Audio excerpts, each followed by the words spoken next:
So with this one, this will be our session 0 for the Grim Hollow campaign. I basically wanted to use this time to kind of go over, the setting, questions that y'all may have about it, because it is such, a different world than say like Faerun, like just the normal stuff that most people are used to. It's also why I kind of provided some of the books to y'all if you wanted to read up on it prior, or like whenever you're making your characters, you could use it as a way to kind of look stuff up. Um, but yeah, I'll answer any kind of questions like that. Also, I basically just set up a random kind of like combat encounter for this map so people can test out their characters. I have a new looting system that we're going to do that I think will work a little bit better. Um, and I have that. I added a couple new modules to kind of streamline some things. There's some new things I'm doing with like combat to make combat counters actually kind of almost similar to Fantasy Grounds, where I can just plug and play stuff. Trying to continue to automate everything to make everything easier for y'all as much as I can. I do have it set up to auto roll damage, so that way it kind of speeds up combat a little bit, because nothing's more frustrating when you have people rolling, 7 different things, and it's like each individual one roll, and then it's very tedious. Like animate objects is one that just takes forever to roll through, or things like that. So kind of streamline that a little bit. Um, yeah, I think that's about it, at least initially. So guess we'll start it off with any questions people might have. No, none for me. None for me. Nothing about that. I don't know what I don't know, so Correct. I guess the biggest thing is as characters, not as, out of character, what would our characters, I guess, know? What would be common knowledge? So one thing that is very big in this world is that isn't just like a flat out decreed incident that happened, in terms of the fall of the pantheons.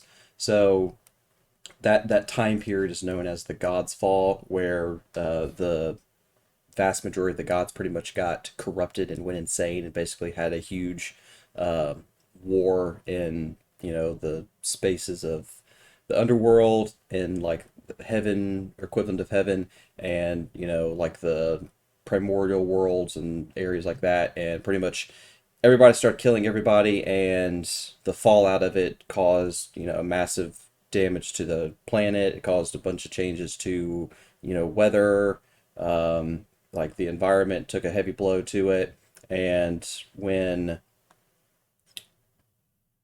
something happened, one of the gods realized that, hey, wow, we're all pretty much batshit insane, and sacrificed herself as a way to protect what was left of the world.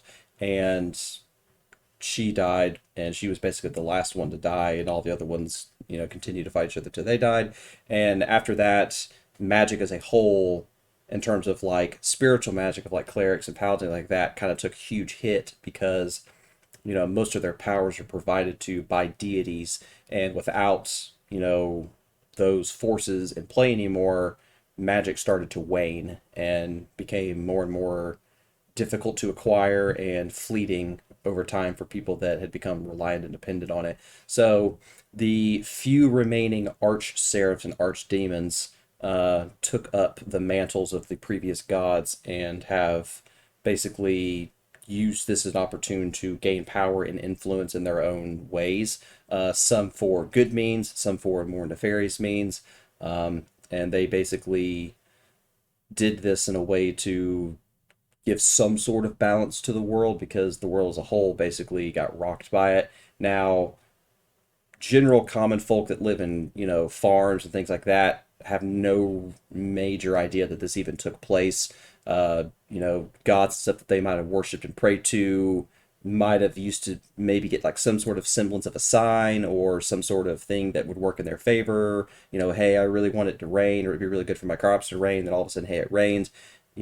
things like that stopped happening shortly after when the gods died, and it basically led to the people to believe that maybe there were no gods in the first place, and that maybe it all was just some big hoax, and religion itself is just a big joke, and it's just a way for people to gain power. So it started causing kind of divide and hatred towards religious factions in some regards.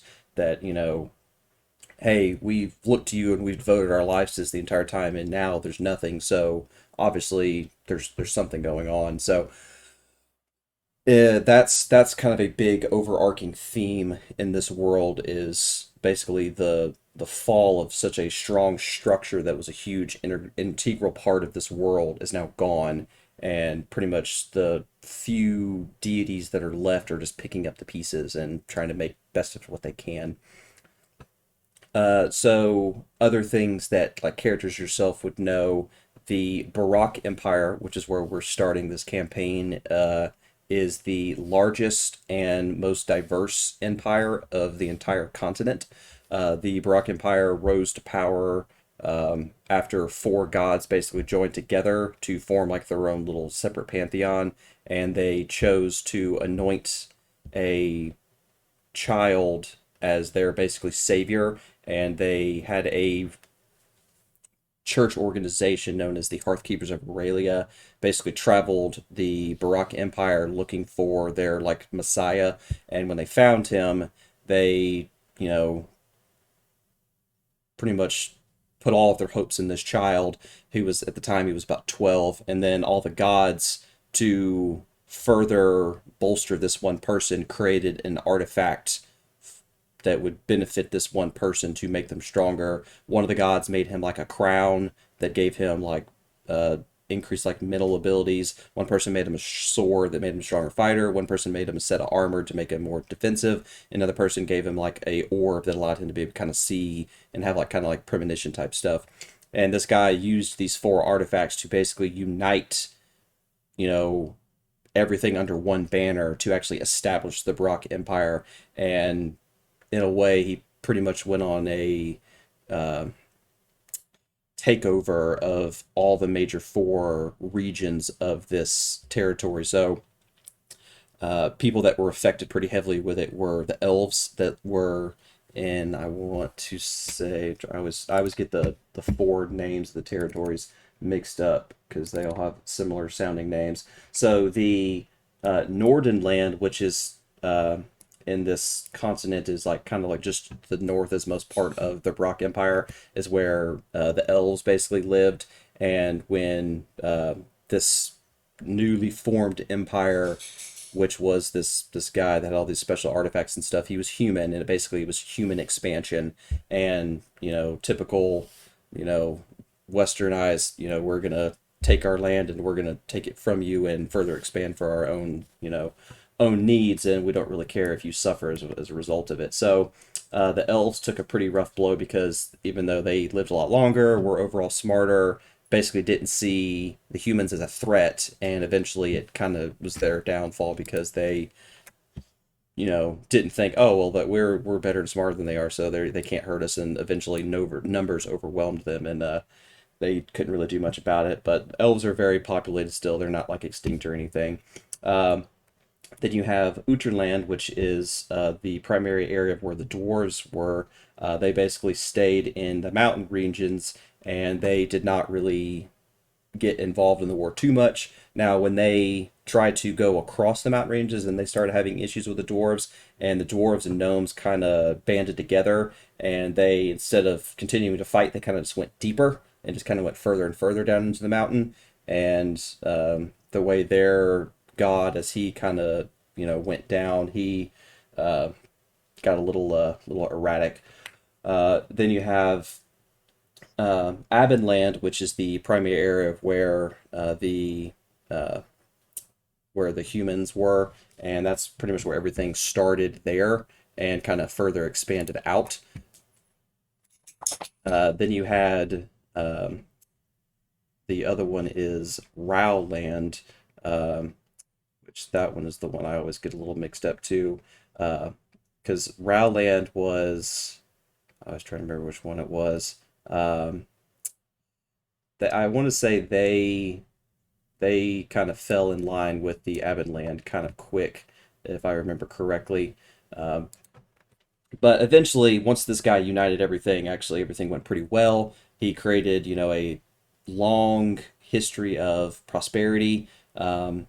The Hearth Keepers, because this guy was so well liked and so beneficial, and he pretty much just, I mean, he was a purveyor of the arts. He wasn't just some military tyrant that just did nothing but kill and murder everybody. He wanted everyone to be better and he wanted everyone to succeed. So they instilled this edict that only his bloodline should be the ruling body, which of course always causes problems when you do such things like that because it led to a lot of inbreeding, and eventually the line got so warped, and whenever you start doing incest and things like that, you start getting middle issues and deformities and things like that. So this went on for several hundred years of this empire you know, being ruled by this one particular emperor, and everything was going pretty much well until the last adult emperor, whose name was Arrington, and this guy was batshit insane. Comparable analogy would be the Mad King from Game of Thrones.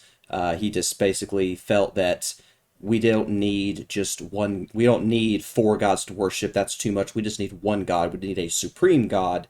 And this guy's madness and just warped sensibilities infected the artifacts that he wore, and it basically caused the gods to go insane, and his basically mental instability started to affect the gods. It poured into them, and that's what kind of ignited the war and made everything kind of go downhill. And eventually the people didn't want to stand for it anymore and rose up in different little factions and assassinated this emperor. And shortly after that is when the one god Aurelia snapped from the mental deficits that she was going through and caused, she basically realized, oh crap, we're doing something wrong, and she sacrificed herself to save what was left of Atheris because it pretty much caused, just global, problems because the gods fighting, war, everyone trying to fight for supremacy, it just caused a lot of issues. So after this guy died, um, it left a huge hole for a ruling body. So eventually they had this guy, the Ayrton guy. He did have some descendant. I can't remember if it's never really stated if it was his son or like nephew or whatever, but it's a young child who his name is I believe is Leopold, and he is the current emperor, and he's I think 12 years old, pretty much just biding his time till he gets married off to one of his cousins or something. And he is pretty much another comparable thing would be Tommen from Game of Thrones, where he's just basically being manipulated by all the people around him, primarily the Hearth Keepers of Aurelia and this one pope who basically the Hearthkeepers of Aurelia are, for all intents and purposes, the governing ruling body of the Baroque Empire. But that's pretty well known that this kid is being manipulated. People in this area constantly berate the Hearthkeepers for this. It started several little factions have been created to try to get rid of the Hearthkeepers completely. There's one particular group that are pretty much doomsday style preppers, and they pretty much think, you know what, the world's gonna end, everything's fucked, and we're pretty much just gonna kill everything and just hit the reset button, and that's kind of their MO. And they're doing everything they can to try and just kill every type of ruling body and that. So that's a ongoing issue, in the capital that's pretty well known because it's very well talked about. Um, Other big things that are kind of overarching the world is the way the Baroque Empire works is it works in a caste system. So everything falls down from, up to the emperor, and the church is considered the, top ruling body and top method of, order, and everything kind of falls down from there.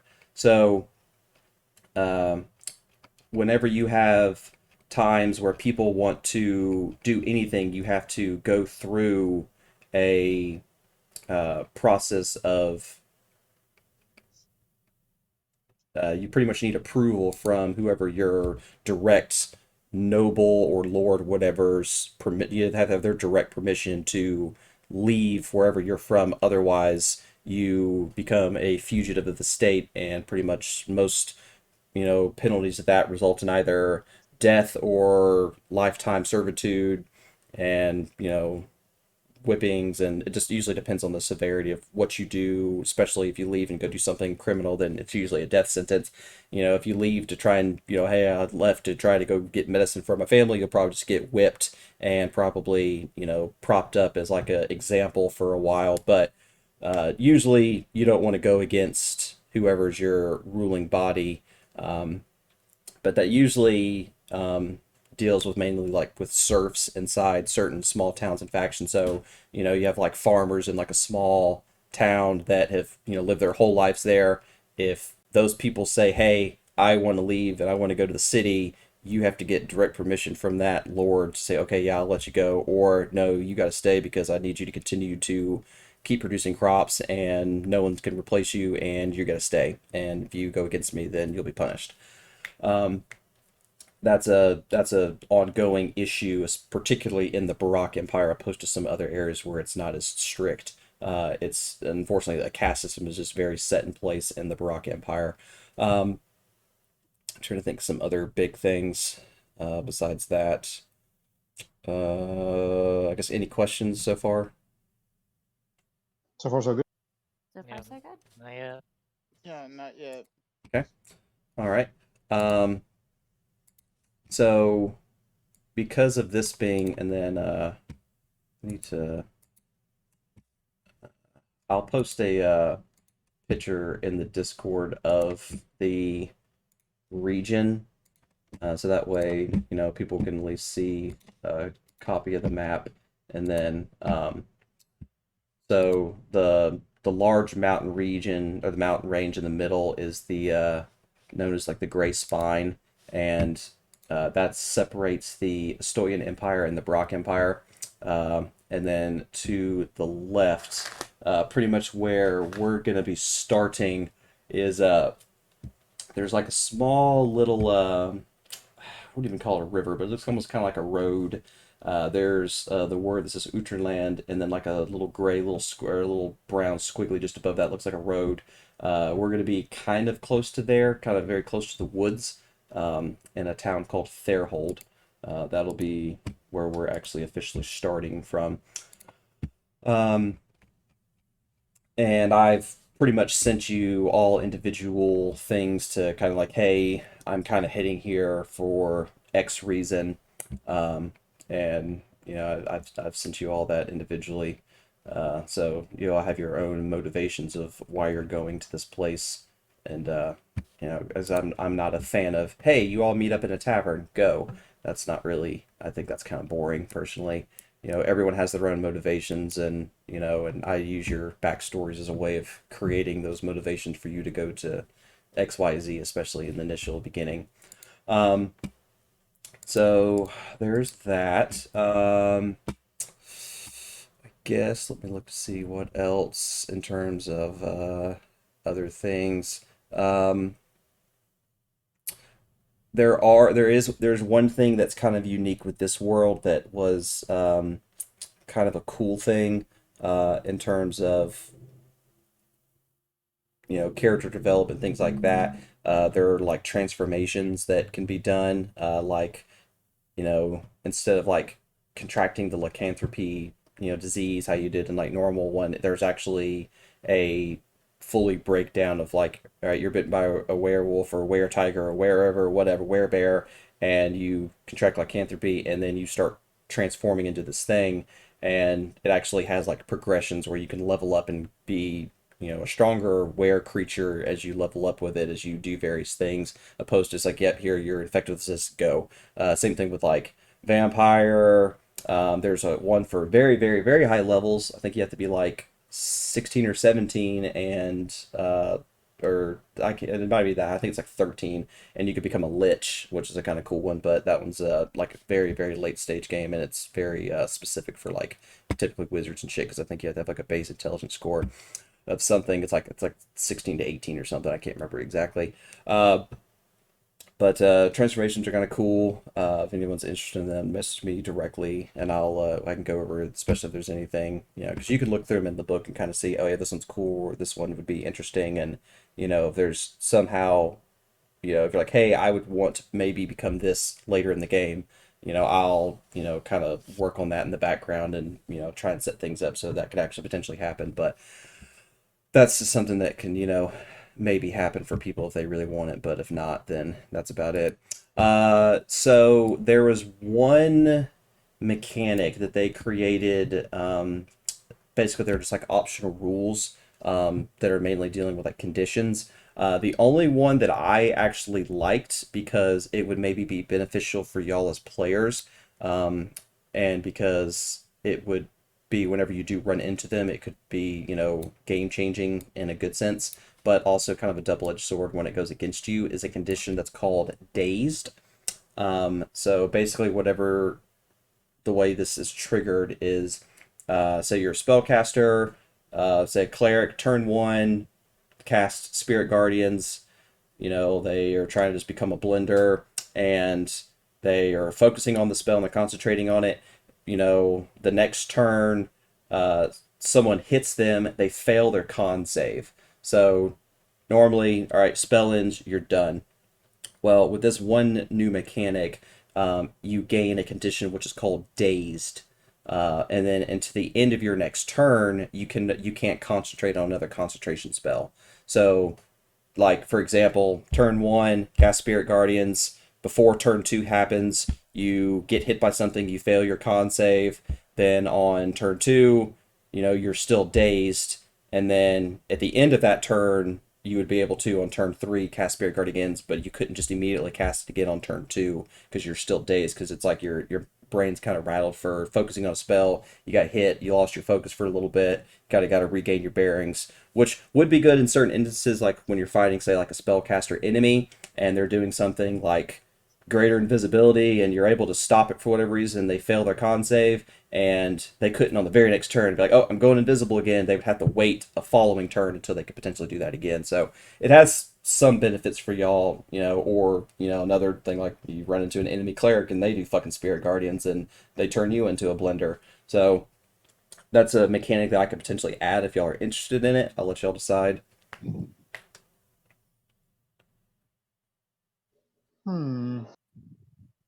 It definitely has its pros and cons. Definitely. I don't think it's a very good idea. I think it's gonna suck. We'll probably get hit more with it than we want. Yeah. Yeah. God's rules. Well, I don't Um, know about Grim Hollow, but just in 5e in general, there aren't very many spellcasting NPCs, so it's more likely that you're going to get hit with this than the enemy. Yeah. Yeah, that's why I'd rather talk to y'all about it before just be like, all right, hey, there's this new thing, go. So I always like to discuss with y'all before. I don't ever like to throw new shit at you like that and it kind of screw you over if I can help it. Um, so other things that I added that is already established and can be beneficial for you, and we can actually test it out in this map because I added it for this very reason, is providing cover. So, you know, if you're targeting something that's out in the middle of the open, obviously they're not going to be able to hide behind anything. But say you're in like this type of situation where you're in like a city and they're like, hey, there's a wall or something I can hide behind. And, the following turn, a person's trying to hit you and you're mostly hidden behind the wall, you'll get a bonus to your AC by being behind that wall so that they might not be able to hit you. And they're just conditions that can be toggled on and off, like how you add any condition. I have a 3/4 cover and half cover, which your half cover gives you a +2 to your AC, and 3/4 cover gives you +5 to your AC. So that could be pretty beneficial for y'all. So I figured that one wouldn't be as much of a, especially since that's already kind of an established rule with D&D that that wouldn't be something that y'all would be too opposed to, correct? No, I'm cool with it. No, I'm not with that that. I'm. What were you saying there, Zilzia? I said that's cool. Okay. Alrighty. I believe that's the only other thing that I did like that wise, like condition wise. Let me double check to make sure I didn't add anything new condition wise besides that. Um, let's see, that was the I just did the cover, and then I I'm also setting it up so that when an enemy is defeated, it basically is 9 out of 10 times dead.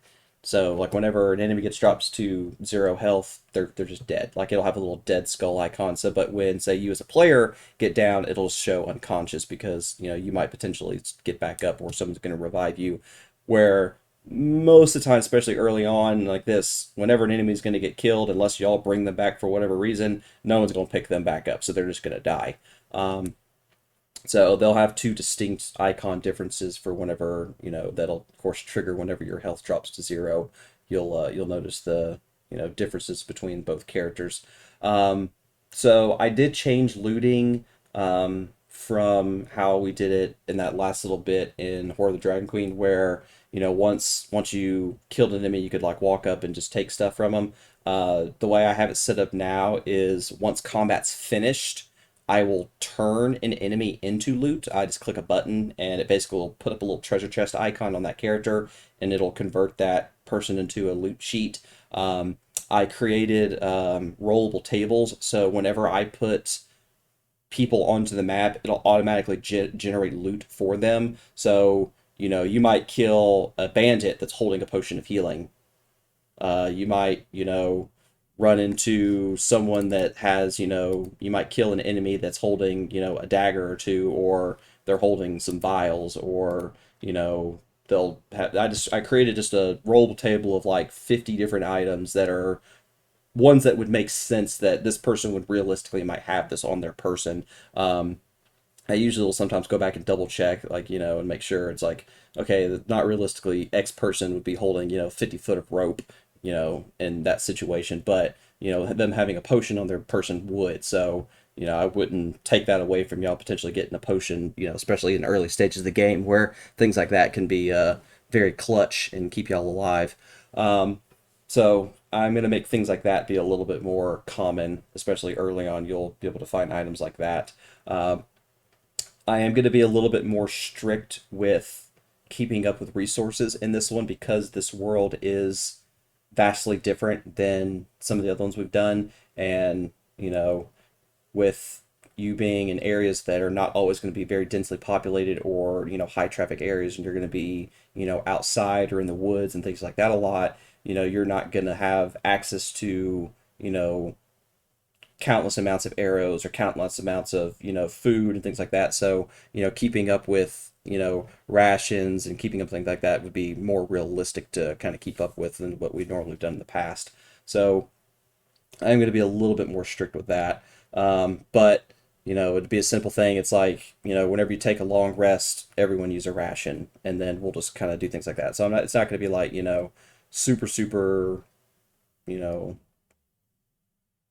strict in terms of like, all right, but if it's like if you for whatever reason completely run out of rations and nobody can give you one or anything like that, then if you go a day without eating something, then we might do things like you get like a penalty, like suffer like a level of exhaustion because you go like a whole 24 hours and you haven't eaten anything, and do things like that to kind of have like enforce, hey, maybe I need to start kind of keeping up things like that. But you're also going to be able to find shit like that on enemies too, because I like rations is one of the things that I put on enemies as random loot that you can find, things like that. So, and you're going to have plenty of opportunities to get things like that. So it's nothing like whenever you run into enemies and stuff, you might be able to find things that you're looking for, that would be useful for you, like arrows, bolts, things like that that you're going to have to kind of keep up a little bit. But the only time, say, person has 20 crossbow bolts, the only time I may say you can't go and pick up every one of them that you got is like, say you rolled like a natural 1 or 2 during combat and it's you shot way out of the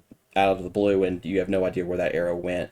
But if you hit a person multiple times, you know where the crossbow bullets are in that person's body. So, if you hit them 3 times, hey, you can take 3 of them out of them. I'm only mainly just going to be like, unless you roll like a natural 1, you can find pretty much whatever you got at. So if you had 20 at the start of combat, and as long as you didn't really know natural ones, more than likely you're going to end up with 20 at the end. So that won't be too, I'm not going to be too overbearing with it, but at the same time, I want you to have realistic of, okay, I need to be careful of, like, I don't just need to blow all my resources, in one encounter, and then like, oh, hey, I can, just keep on shooting. I have infinite arrows, or I have an infinite quiver, because, realistically you don't. So that's one of the things I'm going to be a little bit more, watchful of. Trying to think if there's anything else. I know I didn't customize everyone's um, macro bar like I do sometimes. Like sometimes I'll drag like everyone's like primary things they may use. I did it for I think like 2 or 3 people, but I didn't do it for everybody. So some of y'all's will be completely blank.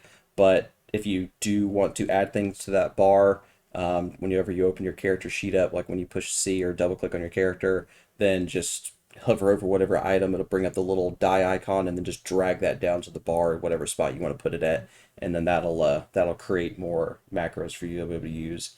Um, and because I usually do like main ones that people are gonna do, like a weapon that they're gonna constantly use, a spell that they're gonna constantly use, or like a feature that they're gonna use constantly. That way you can toggle, hey, I'm gonna use, rage, so you'll click that and it'll toggle rage, or I'm gonna do, using like sorcery points and like one particular feature of using sorcery, like subtle spell, or hasten spell, or things like that, or powered spell.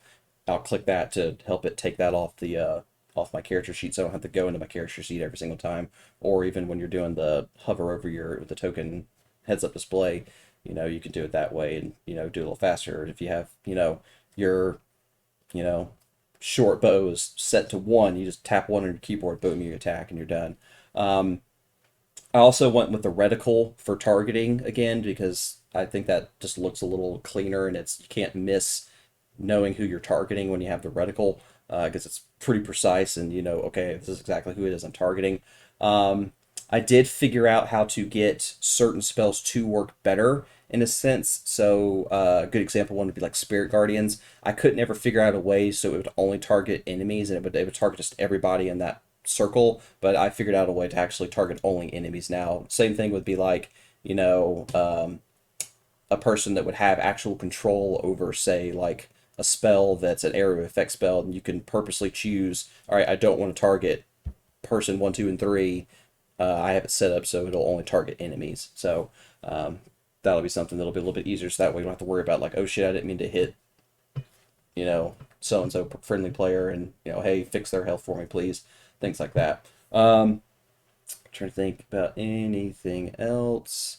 I guess everything's still good, no question wise. So good. Okay. So good. All right. I Yes. don't have a question about what you're saying. I just do want to let you know though that you still have me as one of my meta magic feats as careful spell instead of subtle spell. Okay, that's fine. That's an easy fix. But those are things I'd rather you tell me now, so I don't forget, and then do that. So you said subtle spell, right? Yeah. And then you said you didn't want careful. Correct. Okay. Yeah. All right. I'll fix that. Not a problem.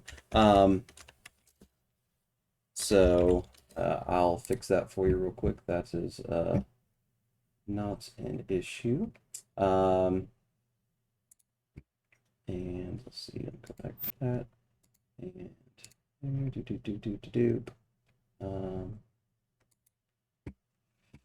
okay. All right. So what we'll do here in just a second, I'm going to once I fix this real quick, I'm going to unpause the game, and then I'll let y'all kind of move around. Oh, another thing I changed. So I fixed it so when you are on a map and it's not nighttime. So this one isn't the best example in terms of just it looks dark. So But when it's not nighttime, I set it up so that there's not any restrictions to your vision. Because realistically, there shouldn't be. You shouldn't only be able to see, 30 feet or 60 feet in front of you when it's completely bright skies. You should be able to see, up to until something blocks your sight. So I set that up on every single map from now on, so it will adjust to that. Now, when it does become nighttime, is when vision will actually come into play, and your, whatever your dark vision bubble or whatever your actual vision bubble will come into play in those Yay. instances. Yes, for the like half of you that don't have dark vision, because I think it's literally half and half. So, because Dark there's vision, what's that? yeah. What's dark vision?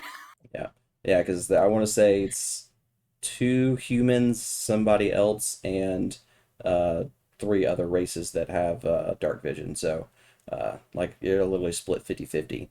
Um, Does this world have night vision goggles? it has something equivalent, yes. Um, so, uh, You have to voluntarily become a were rat. yeah, That might A not be a rat? bad idea. A were rat. No. Yeah, man. There's rats and I mean, you could pick like something cooler than a fucking rat. bears, tigers, sharks. Yeah, Oh my. literally all of the above, minus Yeah, Huh. but rat. yeah, Become but the those legendary can't were see in the shark. dark. It's fucking bullshit. all right. So, what I'm gonna do is I'm gonna unpause the game. Um, y'all are free to kind of move around. I added several enemies to the map to be able to use as different things to kind of play around with and test.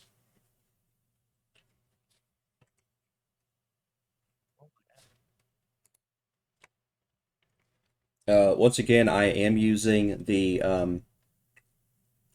tabbed chat log, which will have the in-character roles and out-of-character chats. And if you stay in the combat tracker, which is the fist, which is the second tab on you have your chat window on the right side, the one with the fist is the combat tracker. If you stay in that one, that'll have all encounters and everything will be in that one, so it'll make it a little bit more uh, efficient, and you'll have the chat and the combat tracker all on the same tab. You don't have to flip back and forth a whole bunch. So, um, for you, Azai, I did create your. I see my flaming spear, but I don't see my spiritual weapon. Okay, I just have to. I have to give you ownership of it. I guess I Gotcha. never did.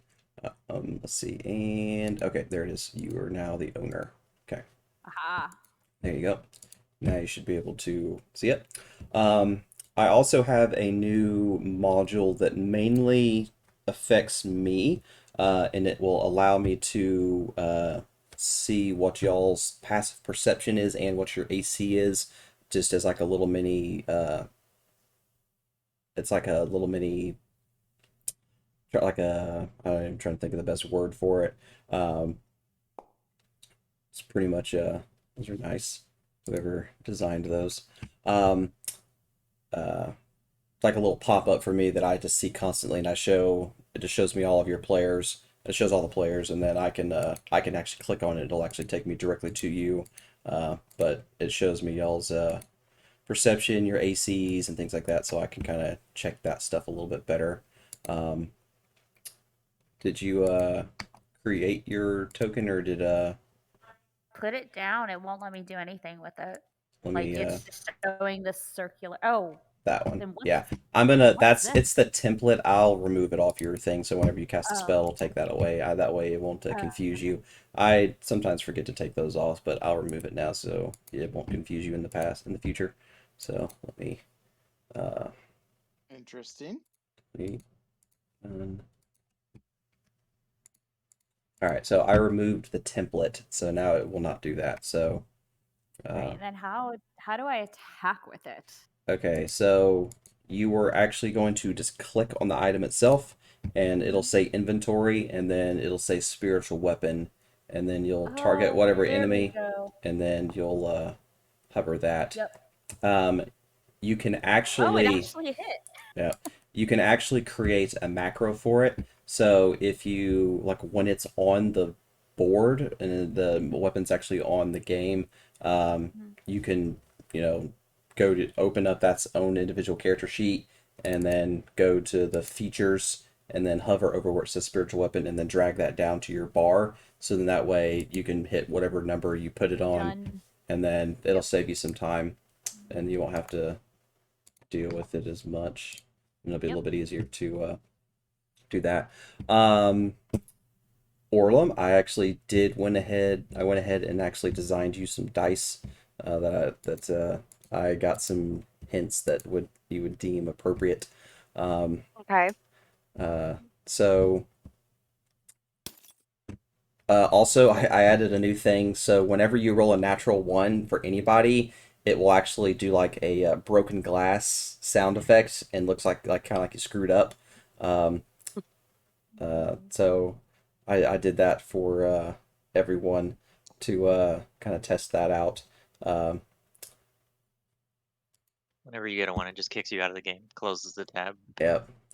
Oh, I'm blocked by a wall, so I actually can't cast Sacred Flame. Yeah. Oh, that's So cool. Even though I line of can- sight, things like that will matter. So obviously, if you can't see something, you can't hit it. But I can see him. Are you trying to move past the wall? Is that what you're trying to do? No, I was trying to cast Sacred Flame, and it said I can't because there's a wall there, but I can see the person. I'm assuming it's this which one, the conjurer. Yeah, the one I have. Try doing it by standing there. Try it now. All right.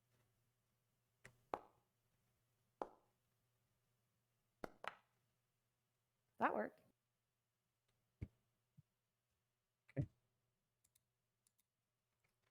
All right.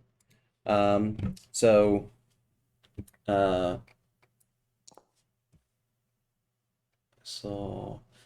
so for Azos, is that how you pronounce it?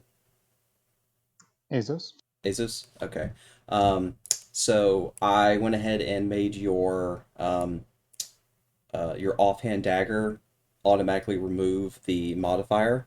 Yep. Because whenever you attack with a bonus bonus attack with a offhand weapon like that, you can't roll the mod. So whenever there are situations that you may get something like that, then we'll fix it. But for now, whenever you attack with your short sword, it'll have the mod, and then whenever you do your offhand, it won't.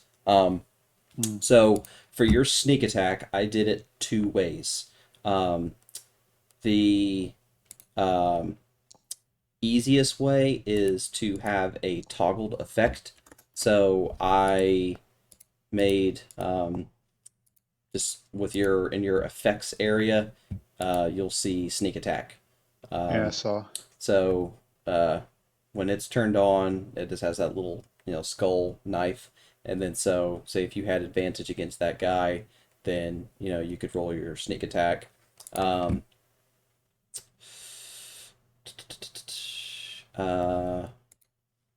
And whenever you do your curses that you have for your thing,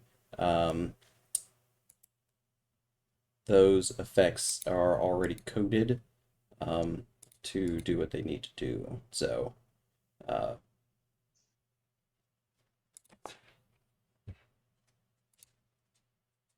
and then whenever you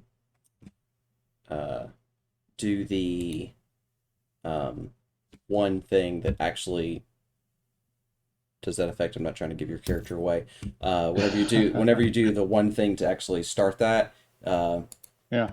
that will then you can activate the other stuff. Yeah, I if pretty you much just put them all understand. at the bottom. Yeah, and then I think you understand what I'm talking about, right? Yeah, I got you. Okay, I just gotta toggle that first and then do the other ones. correct. Yo, Right when you do the thing. Yeah. it's always the thing. Duh. Yeah. Another way that I did the sneak attack, which honestly I think the easiest way is the toggleable effect, is there is a feature for it. It says sneak attack DAE. So say if you, I'm gonna give that bandit like a shitload more health, so that way you don't just kill him in one shot. And so say you get a hit on him, and with your short sword, we'll use that as an example. So you get a hit. Of course, I rolled a fucking 2, and a 4. God bless. That's always what happens whenever I try to give fucking examples. Uh, see if I roll a 1 this time. Oh, 2 again. I don't think I'll ever get it. There we go. Finally got a fucking hit. So, didn't have sneak attack toggled. You could click that sneak attack DAE and it will roll the damage because it knows you got a hit. So, if you Hmm. got a critical hit, it'll know to roll double the amount of dice. So, if there's ever a situation like, oh shit, I forgot to toggle sneak attack, you could click that as a backup and it'll roll the dice. Gotcha. And it'll scale and it'll adjust as you level up for um, Oh, that's fancy. so it'll adjust with your level as you continue to increase. I think, but yeah, yours is pretty straightforward. Everyone is blessed to have 1 healing potion that I was kind enough to give everybody. Everyone gets 1. Um, that's Hey the God, real, hey sure. God, real quick. Okay. What are the different ways to target again for those who are So using a this laptop? one, so hold Alt on your keyboard and click on enemy. You can double right click on your mouse, or if like the keypad, you could double right click. That's another way to target. Um, I don't know if I have T as for target on this one right now. You do I not, 'cause I I do tried it. not. Okay, so I don't have T as for target. I could turn it on if people like that one. Um, I don't know. Some people do, some people don't. But I could turn it back on. It's not an issue. Um, Ooh, 19. Almost a 20. God, the it is not adding the +1 for my wand to my attack uh, rolls let with my me spells. check real quick. Okay, so all right, so we have +1 to range attack spells, and Is it uh, only ranged attack spells? let me read the thing. Say holding, you gain That could 2 be spell attack. That's why. So I didn't do melee attacks. That's my fault. I could okay. fix that. That's a simple fix. Uh, Yeah, do because I do. was rolling shocking grasp and I was like +5. It should be a +6. Yeah. All right. Melee spell attack. All right, and then add 1. Okay. Now it should add that +1. So give it a shot. Oh, someone else got a 1. Fuck. Are the white ones yours, Joe? Yeah. Yep, it did this time. Okay, great. There you Oh, I go. like the cool glass cracked effect on the screen. Yeah. It's like It adds a nice touch. It adds a nice It's an touch. insult to injury. Yep. Yeah, yeah. So does it do it if somebody rolls a 20? I do have me. I did figure out ways to actually do special effects whenever you do roll 20s. Um, I can't remember what I have set to mine. So uh, Oh, party poppers to go off. yeah, one thing I did have issues with, and I have not found a way to completely replace it yet, or to have it turn off, is so whenever you have some sort of reaction ability, so like say for, is it Andros? Yeah. Yeah. So whenever you get hit and you could potentially roll Hellish Rebuke, um, if you say you use it, when you get hit again, it'll still ask you, hey, do you want to use Hellish Rebuke? Even though you've already potentially, if you did actually use it, and you get hit on turn 1, you use it, and then obviously you don't have it again, but it'll still prompt you to roll Hellish Rebuke. So when it does that, just click X. It's for anybody that has any kind of reaction ability. Um, so I guess everybody file in on trying to find like where mostly everybody's located. I'm gonna drag. Okay, you're moving over. I guess head toward this big circle where everybody's at right here, because there's 2 of y'all, 3 of you already kind of heading this way now. Um, so I'll just do that, and then I'll drag you over here, and then well, I'll kind of have you all together so you can kind of see this. So we'll use this bandit as an example. So this bandit, he's got a shitload of health still because I gave him like 80 health. So I'm gonna put him down to like 1 HP. Or let me put him at 1 HP. So now he's literally on his last line. Somebody try to kill him with something. First come, first serve.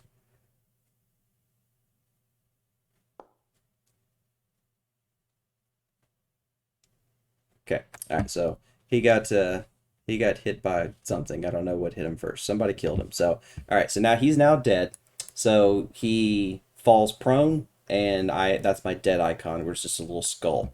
So when combat is over, what I'm going to do is I'll target every person that was involved in that combat, every enemy, and I will turn them into loot. So don't take anything from it, just so everyone can kind of see it. So I'm going to create it so now it creates a little treasure icon. Does everyone see it? Yep. Mm-hmm. So, and then when you click on that, Yeah. you'll see all the shit that he had on his possession that everyone can see and witness. This is also currency can also be taken this way, and it is going to be based on whatever the challenge rating of that creature is will determine how much money that thing gives off. I also took away electrum pieces as a form of currency because honestly no one ever fucking uses it, and it's kind of to me it's just a pointless currency, so I removed it from the currency pool. So it's just copper, silver, gold, and platinum. Just to simplify, because like electrum's just stupid to me. I've never liked it. So, and I just think conversion is just easier with the copper, silver, platinum, and gold. So that one in the middle will just always show blank. It won't show EP anymore. It'll just be the regular one. I did give everyone a starting amount of gold is equal across the board. If whatever reason you had money in your backstory that gave you X amount of gold, I added that. Sorry, I added that gold on top of that. So if you got 15 extra gold pieces for your background, I added it. So what your current total is with the base amount of gold I gave everybody, plus whatever your background gold is. Or silver pieces or whatever that you had extra. So everyone is pretty much starting equal in that regard. And everyone has all their starting items and everything that they got from that. I gave everybody a potion, like I said. So I'm going to still do leveling up how I've been doing it, where it's more, I guess, milestone based. Like after you complete a certain task or whatever, then that's kind of like, all right, I'll level y'all up. I'm also gonna do a little bit of a mix of I've tailored my encounters for y'all to actually equal the amount of experience involved that would also level you up as well. So I'm kind of doing like a mix of both. So I've started actually building encounters instead of like, hey, I'm just going to throw the kitchen sink at you, especially like in Horde of Dragon Queen. So you're welcome. So I'm actually kind of tailoring. Okay, this might be too hard of an encounter for y'all. Let's maybe not do this one because honestly, y'all fought so many hard encounters that y'all probably never should have had any business fighting. But I was like, they can handle it. Thanks. You're welcome. So I'm doing it a little bit more. I'm doing it more structured this time. So So you're saying when we go back to Horde of the Dragon Queen, we're screwed.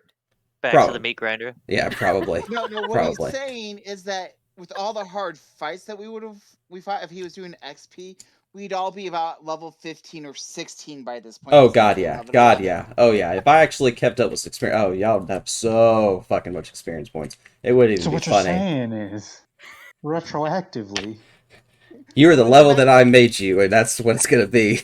well, fuck. Oh no, trust me. Like hell, that war alone would have fucking loved you probably almost twice. I mean, that Oh. was y'all fought so many fucking things. It's That like shit was every time you spicy. go into a room, you're like, hey, there's more stuff. All right, so But did you die? exactly. We did Two well. people just about. So Not all of um, us. yeah.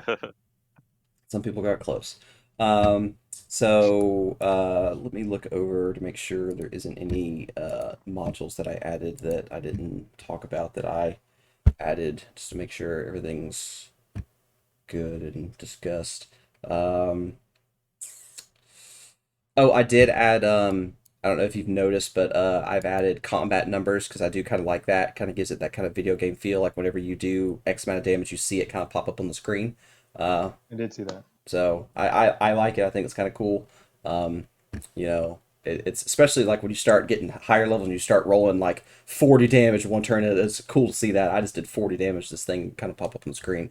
I like it. I think it's cool. So I added that back. And I think I added it in Horde of the Dragon Wave, but honestly, I can't remember. Um, Anybody that wants to customize their dice, feel free to do so now, because these are good times to do it, so you can get them as nice as you want them. Looking for anything else. I do have the text feature where you can speak in languages that you know. I continue to use that because I like that. I think it's fun for people to talk in secret. Um, so yep. Uh, so that's a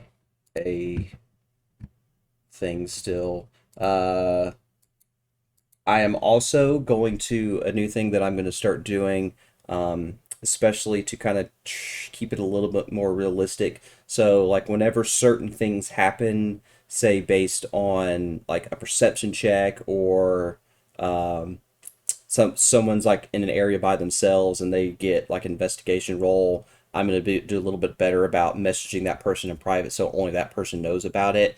Or if say because I can actually see y'all's passive perceptions now, if say you're in an area where you would trigger something because your perception's high enough that you would recognize it, I'll message you individually, and it would be up to you to address that to party if you wanted to, or you could keep it to yourself. Same thing with you investigate something by yourself and you want to keep everything to yourself, you can. So I'm going to do it a little bit more that way instead of like, hey guys, there's something over here, and technically only one person's over there, and try to keep it a little bit more realistic and, a little bit true to the situations you're dealing in. I'm also going to try to make skill and ability checks a little bit more important in this game, opposed to having the past where, now granted, like Court of Dragon Queen is just so much fighting that I've put y'all through, which, I mean, honestly, that's just a damn fight simulator at this point.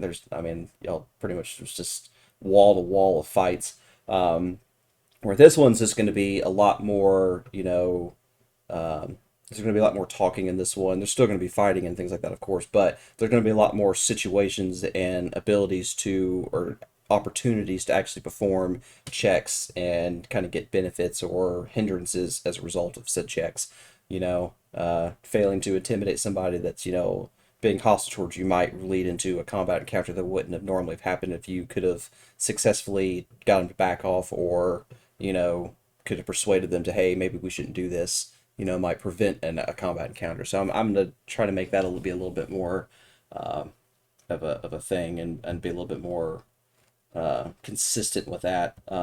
Also with, certain checks, which most of the time, I'd say about 8 out of 10 times, I'm pretty consistent. Like if you're doing something to fall under that same umbrella of, this falls under an investigation check, or this falls under, like a survival check or whatever, things like that. I'm going to try to make sure I do a little better job of making sure they stay consistent with that and not kind of dip. Oh yeah, that could be this, so we'll just make it this time. But I've tried to be more consistent. I'm also going to make nature checks an actual thing. So if you're out doing like foraging and stuff like that, because there is going to be a lot more time where you're going to be in the woods and things like that, performing, successful for nature check might find something, like an herb that could be used for creating a potion, or could be used as like a form of ration because, it's like, hey, I know this, if I eat this, it could feed me for the day, things like that. So I'm going to make that actually be, some of the ones that don't normally get used as much. I'm thinking of different ways to kind of get them a little bit more involved, to be, you took this for this particular reason. I want you to kind of actually get to use it. So I'm gonna do a little bit better about that. I also did for the combat encounter. The combat tracker. To help me as much as help speed combat up. Whenever you kill an enemy, it's going to remove him from the combat tracker. So it will significantly speed things up. So now, granted, I don't foresee us having situations where we're going to have encounters where I'm throwing 60 enemies at you at the same time, and you got to You listen to sure? me. You got to listen to me. Go, okay, this person's turn, and this person's turn, this person's turn, and like, oh, this guy's dead. Let me remove him. So what you're saying is we're not fighting actual armies? I mean, if you want to fight armies, I can make it No, happen. no, I mean, no. there is ongoing war in this world, so I can very easily make war and fighting a thing. So No, I do not want to enlist. No, no. I mean, I can make it happen, Captain. So that's Mm. I'm not Deserter number 1 here. So I'm more than willing to sign y'all up. So, but try to think of some other things that I got set up for y'all. Um, let me look at for people that have certain spells or abilities like light. So I don't always like the torch feature because the torch sometimes is um, kind of a pain in the ass because sometimes it works really good and other times it works like shit.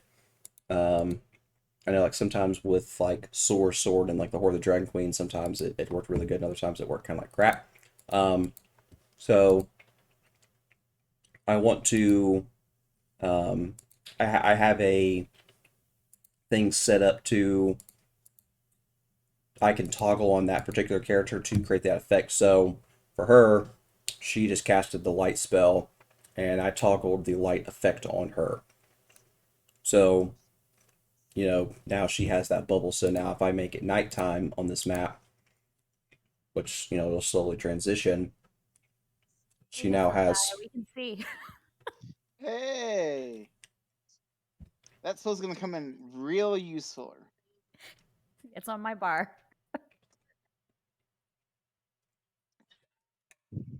So, I'll toggle that for people. Same thing if like someone's using torches and things like that, then I can apply it like that. So, um, she dim vision. So now when you're, in normal dark mode, how it is like that, it makes it really difficult to see because 3 of you can actually see where 2 of you cannot. So, enjoy being able to see the people that can. Uh, because there's going to be a lot of instances where this game is going to be really dark. So, It's gonna be hard playing a character that doesn't have dark vision. yeah. So I'm definitely gonna. But that's why I do like how I've set the maps up now, so that when it is actually daytime, you don't get hindered by being able to actually see. So you can actually move around and look like normal, and not have to worry about the penalty of, oh shit, I can't see, and I should be able to see because it's daytime. Why can't I see past this small little bubble? Um, so that'll be a little bit better. I did again create a calendar for this, kind of like how I did for the Curse of Strahd game. You're in the equivalent of September right now. When the game starts, it'll be the second day of Rahfest, which is basically September 2nd. Um, and it's pretty much like your standard 365-day calendar. I made the months equivalent to the standard calendar we have now, but of course they all have different names. The days of the weeks are completely different. Um, but I do actually like to keep up with that a little bit, and with this game, it'll be a little bit more uh, useful, and especially if there are times that whenever you, because I'm also going to make harvesting a big thing in this one. And as soon as ever I get my stupid monster grimoire book, they actually, for every single monster they actually created salvageable material for every single fucking monster. But for the life of me, they will not fucking release the PDF for it. And it's driving me absolutely insane. Because it's like, well, I guess I'll fall back on whatever I have for the time being, and then whenever they release the book, then I'll start throwing all those creatures in. Because I only have like 10 creatures that they've released already that I can actually use, which is a little frustrating. Because it's like I want to be able to use primarily the stuff that they created for this world, and they of course haven't released it yet. So um, that's going to be a little bit of an annoying thing I'll have to deal with. I also added, especially for whenever you do go to areas of civilization, and you're in taverns and you're in areas that might sell food and stuff. I added actual food and drinks kind of like how I did in that one little instance in the Curse of Strahd game where you were at the tavern, you were able to buy a little bit of food and things like that. I've done that, but the way this is, some of these food and items actually give kind of benefits or penalties depending on whatever it is that you're taking. So for say like a fun example, I think it's called Devil's Blood or Demon's Blood. So a good example of one is a drink called Demon's Blood that is uh, it has basically two descriptions. It'll have a description that the players get to see and a description I get to see. I usually will let the description that I can see let y'all see it too, unless I actually want the fun effect of like, hey, I drank this and I don't know what's going to happen. For those, then I'll leave it off. But for like say this one that's kind of fun is so if any character other than a fiend or a tiefling and a devil drinks this, then they take 1d10 necrotic damage, and they must also make a d10 constitution saving throw or be poisoned, taking 1d4 poison damage every hour. If poisoned, you roll a 1d6 to determine how many hours that you're affected by this poison, and then while you are poisoned, this creature cannot heal uh, while they are poisoned by this drink. And if they fall unconscious, the poison stops until that creature wakes up. And then, but you can still be stabilized and everything. So, it'd be a fun drink for uh, Andros' character to drink, but obviously not for anybody else. So, there's tons of little things like that I've added, and there's food that give you certain benefits. There's like certain items that there's it's called elephant bread, and it's just like gray bread that tastes faintly meaty and is incredibly filling. And one loaf of bread counts as 5 days worth of rations. So it's like you buy this loaf of bread, you're going on your hobbit journey eating freaking elven bread lasting you forever. So, you know, things like that. So that's why, I'm not going to have to be as strict about, everybody eat and make sure you do stuff like that whenever you take like a long rest, because there's going to be items like that that you can kind of be like, okay, hey, I'm going to use this for, the next couple times that we eat. And I'm like, okay, I don't have to worry about that one particular person, or, if everyone's eating this time, then I don't have to worry about it. Now you mentioned hobbits and elven bread, and all I can think about is going, but that covered only first breakfast. What about second breakfast? Oh, trust me, I can make it more strict if you really, really want me to. Pause. So, I mean, if you want me to make you have to eat every 4 hours, I'll do that. I mean, Pause. I'm, Pause. No, Pause. no, Pause. we're good. We're good. Right. We're good. Take, You a- sure? take a level in Druid and get Goodberry. Yeah. No, Are you sure? I'm just making sure. Um, we don't need so to make it more strict. I just thought that was funny. yeah.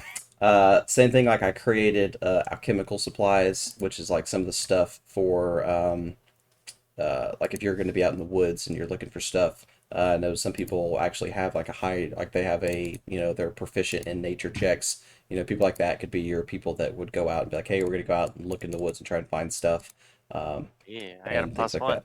Exactly.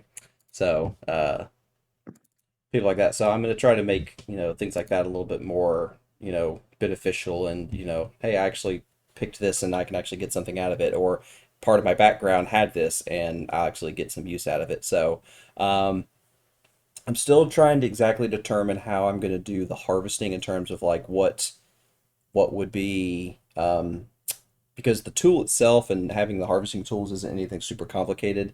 I'm just trying to think of the best way what would make sense of what people would be proficient with it, like whether it be based on people's backstories or things like that. Like the only person that I think would just naturally have an affinity for being able to harvest would be Droman's character, with him being like a blood hunter, and his thing and his gimmick that he wanted to do is basically enemies that he kills, and that's how he makes his mutagens. So I know he'll have kind of like a natural affinity to want to harvest shit. So but I don't want to make one person be like the only person that can do it. Because then it's kind of like, hey, if that person's down or dead, then it's like, fuck, how are you supposed to be able to get stuff? So, I'm gonna think of some other ways to be able to incorporate that. I'm trying to think of some other stuff.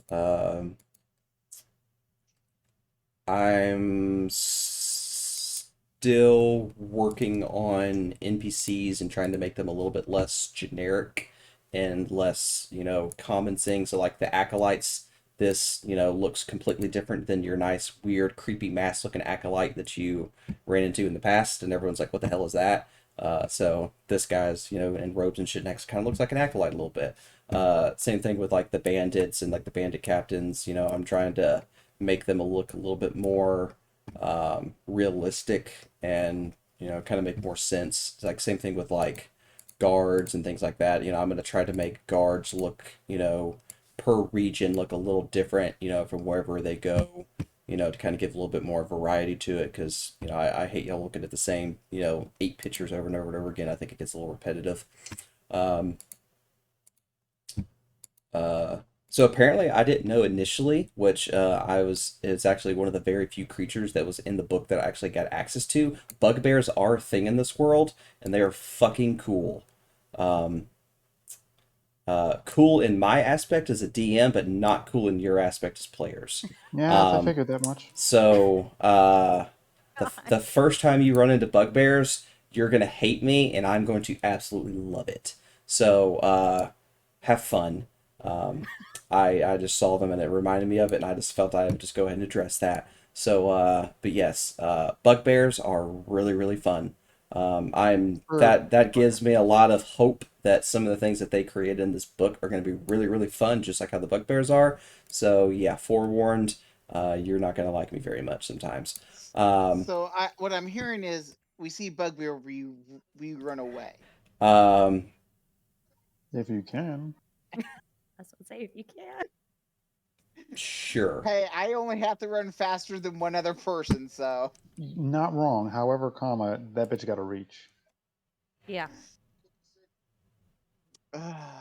If only you knew.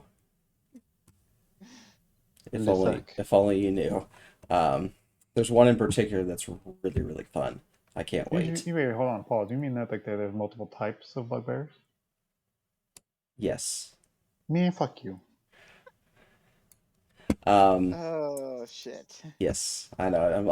I'm greatly looking forward to it. So, with the way looting will work a little bit, I think it'll work a little better, especially like post combat, to being able to run around and kind of take some time to take shit from people, opposed to the only thing I did not like about the old system was say you're in the middle of combat, you could technically, if you really wanted to, take the shit from a person while you're fighting them, and realistically you're not going to stop and take that stuff off that person, which I never really griped about it too much because it's like we didn't have to worry about it afterwards. But this one I'm wanting to try and make it a little bit more realistic, because there might be instances where you kill somebody or kill something and you might not have the time to stop, like, hey, I'm gonna go look at this person's body now. You might have to be like immediately take off and go. So I want to try to create that opportunity where you've just finished a combat counter and more people are coming. We don't want to get into combat again, so we're just going to leave. I'm not going to stop to take the time to try and search someone's body. So those would be instances where I would not create a loot table from that character. So trying to make it a little bit more realistic. But I'm not going to put something like really big and scary in your path and be like, all right, now you got to leave and you can't search it. I'm going to let you get the opportunity to do things like that. But there'll be situations where that'll instance like that will arise, and it'll make sense. But I want you to be able to actually get cool shit too. Be forewarned, this is not going to be as generous as in terms of magical items. They are not going to be just raining down on you like in the other one. So your journey is going to be significantly harder in that aspect. There will be some that will pop up occasionally. Sometimes it might just be just like maybe like a +1 weapon or something, but you're not going to be constantly running into super rare shit all the time, because I don't as much as I love the Horde of the Dragon Queen game, I also hate it in terms of a DM, because it's like I have to scale shit so hard to accommodate, for one, how strong y'all are, and two, how much shit y'all have. But I did give you all the shit, so it's my cross to bear that I have to deal with it. So I'm not going to be a dickhead like, all right, I'm taking all your shit now. As I'm some people have. You did technically do that once, so please don't do The one and only time that Andras almost ever rage quit. Yeah, I was feeling salty that night. That's for sure. That I was also my mean, fault, and I felt horrible. I was like, oh no. literally took all your shit. Like, you have no more toys. Yeah. So I'm not gonna pull a out of the abyss move. It's like, all right, you all wake up with nothing. Go. Uh, you know, there's now there might be instances in this game that might happen, but if you don't have all that much, you're not really losing all that much. So hey, you never know. I will forewarn that this game is going to be significantly more depressing than probably any other game I've ever done. Um, Wonderful. I have already created some pretty dark stuff already. Um, I do have sometimes a bit of a twisted mind. I apologize, but I also have kind of a dark sense of humor, and things that affect me might affect y'all way worse than it does me. So I'd also try to take Mm, that into consider. I know one other person that me and him have similar wavelengths, or say probably two other people have similar other wavelengths, but challenge accepted. but other people, I'm of course still I'm not a person that, there's not going to be like details of like rape and things like that. I've never Okay. been like that. I don't talk about like child molestation, rape. I don't go into gore details and things like that. That's usually I draw the line there.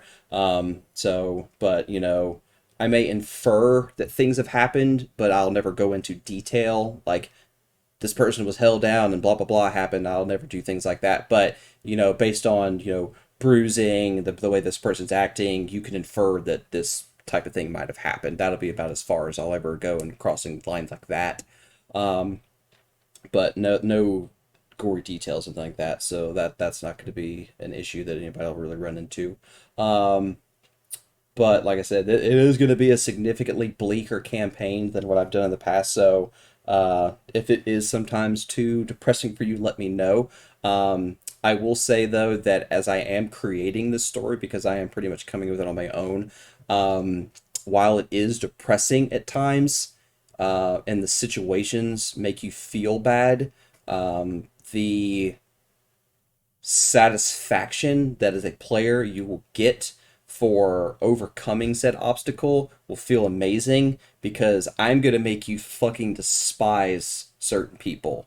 So you will feel very vindicated and very satisfied when people are dealt with depending on certain situations that you're put through. So that's how I'm also kind of compensating for it being a little darker and bleaker, that even though it is a maybe more sensitive or darker tone, the benefit or good feeling you get after correcting that type of scenario or action will make you feel a little better than like normal, hey, went did this, did job, done, where it's like you don't really get a lot of out of that sometimes, where I noticed, and sometimes in the Horde Dragon Queen it's like we would do these huge things and it's like it felt kind of lackluster even though you did something big. In the great scheme of things, there wasn't a lot of you know, individual or personal growth for anything as player for completing said task. There were some instances that it was, but then other times it just kind of felt meh. So I'm definitely kind of going a 180 in that sense that the way the story progresses and the way I want your characters to evolve and grow as the story progresses, and things that might have bothered you at the beginning might not bother you as much, and you can overcome certain things easier, or things that you never would have thought would bother you do because you see it more often, or you see things like that you had never been exposed to give you a different perspective and a different outlook. And that's kind of how I've been when I've been designing this and coming up with the stories and stuff that I've been, is kind of thinking it from not only just from my perspective and what can I do to challenge you, but what can I do to kind of make you appreciate it more from a player's perspective of what, you know, hey, I feel really good about doing what we just did. Not just, hey, we went here, did this, done. I want you to be like, man, I feel good that I helped this person in this situation because they were really in a bad place, and I feel good about, man, I helped that person, and hopefully everything will start getting better for that person after that, because this is a dark, depressing world, but I want there to be points of levity and points of, good that come out of it as a result. So that's one thing that I'm as I'm coming up with my stories, which I usually get like a crazy idea or like a simple idea, and then I build upon it to actually write, something, more detailed and, continuing to expand upon. So I usually just need like a tiny little tidbit of something, and then I can build a story around it. Same thing with like my bugbears. I found the bugbears, and I just was like rolled with it, and I found a really cool story about the bugbears and what I'm going to do with it, which I think will be interesting with y'all. Um, and so, as of now, I have three towns that I have pretty much set up and done, or three major instances, and I wouldn't say encounters because there's going to be a lot of counters in betweens, but three major, I guess, events that I've already at least have created so far. And, I'm going to continue to make as many of them as I can. Um, so that way I keep this thing growing because I'll be honest, sometimes with the Horde of the Dragon Queen, I was just flying off the seat of my pants, and I'd I'd get shit set up, and I'm just kind of winging it. And I know sometimes it probably felt like that, because I wasn't even, I was just like, all right, I'm just going through the motions sometimes. So I've put a lot of effort in this one so far, and I'm going to continue to put a lot of effort in this one because this is one that when I first learned about this world and I first saw how interesting it was and how it had kind of in similarities to like Curse of Strahd, but it's its own unique thing, and it's almost in some ways darker and bleaker than Curse of Strahd is, where it's just like one dude just affecting a whole area. It's like just an entire continent of just bad shit that's constantly happening, and there's so many varieties of areas on the continent as a whole. Like there's like the northern area of the continent that's, they worship like primordials, and their biggest fear is this ancient worm god that used to just devour the land. Their biggest fear is that thing never coming back. And there's literally an organization that their whole goal is to bring this thing back. And and then in like the Castilian provinces is where like the Inquisition is at its peak, where people because the serifs or the arch serifs that took over, um, they created this one faction that I was reading about it again earlier today because I've been rereading all the books over the last week or so just to kind of refresh my memory on it. But there's an organization that's called the Watchers of the Faithful, which are clerics and paladins that just wholeheartedly put their entire being into following these serifs and whatever they want to do. And it's created a lot of zealots and a lot of, crazy viewpoints and, ideas that were put in these people's heads that would never normally want to do the things that they do, but because these seraphs are like, hey, I want this done, they're going to do it without question, and they're going to do it to the best of their ability. And that's what's led to so many um, instances of like that Inquisition being formed and basically just destroying an entire area.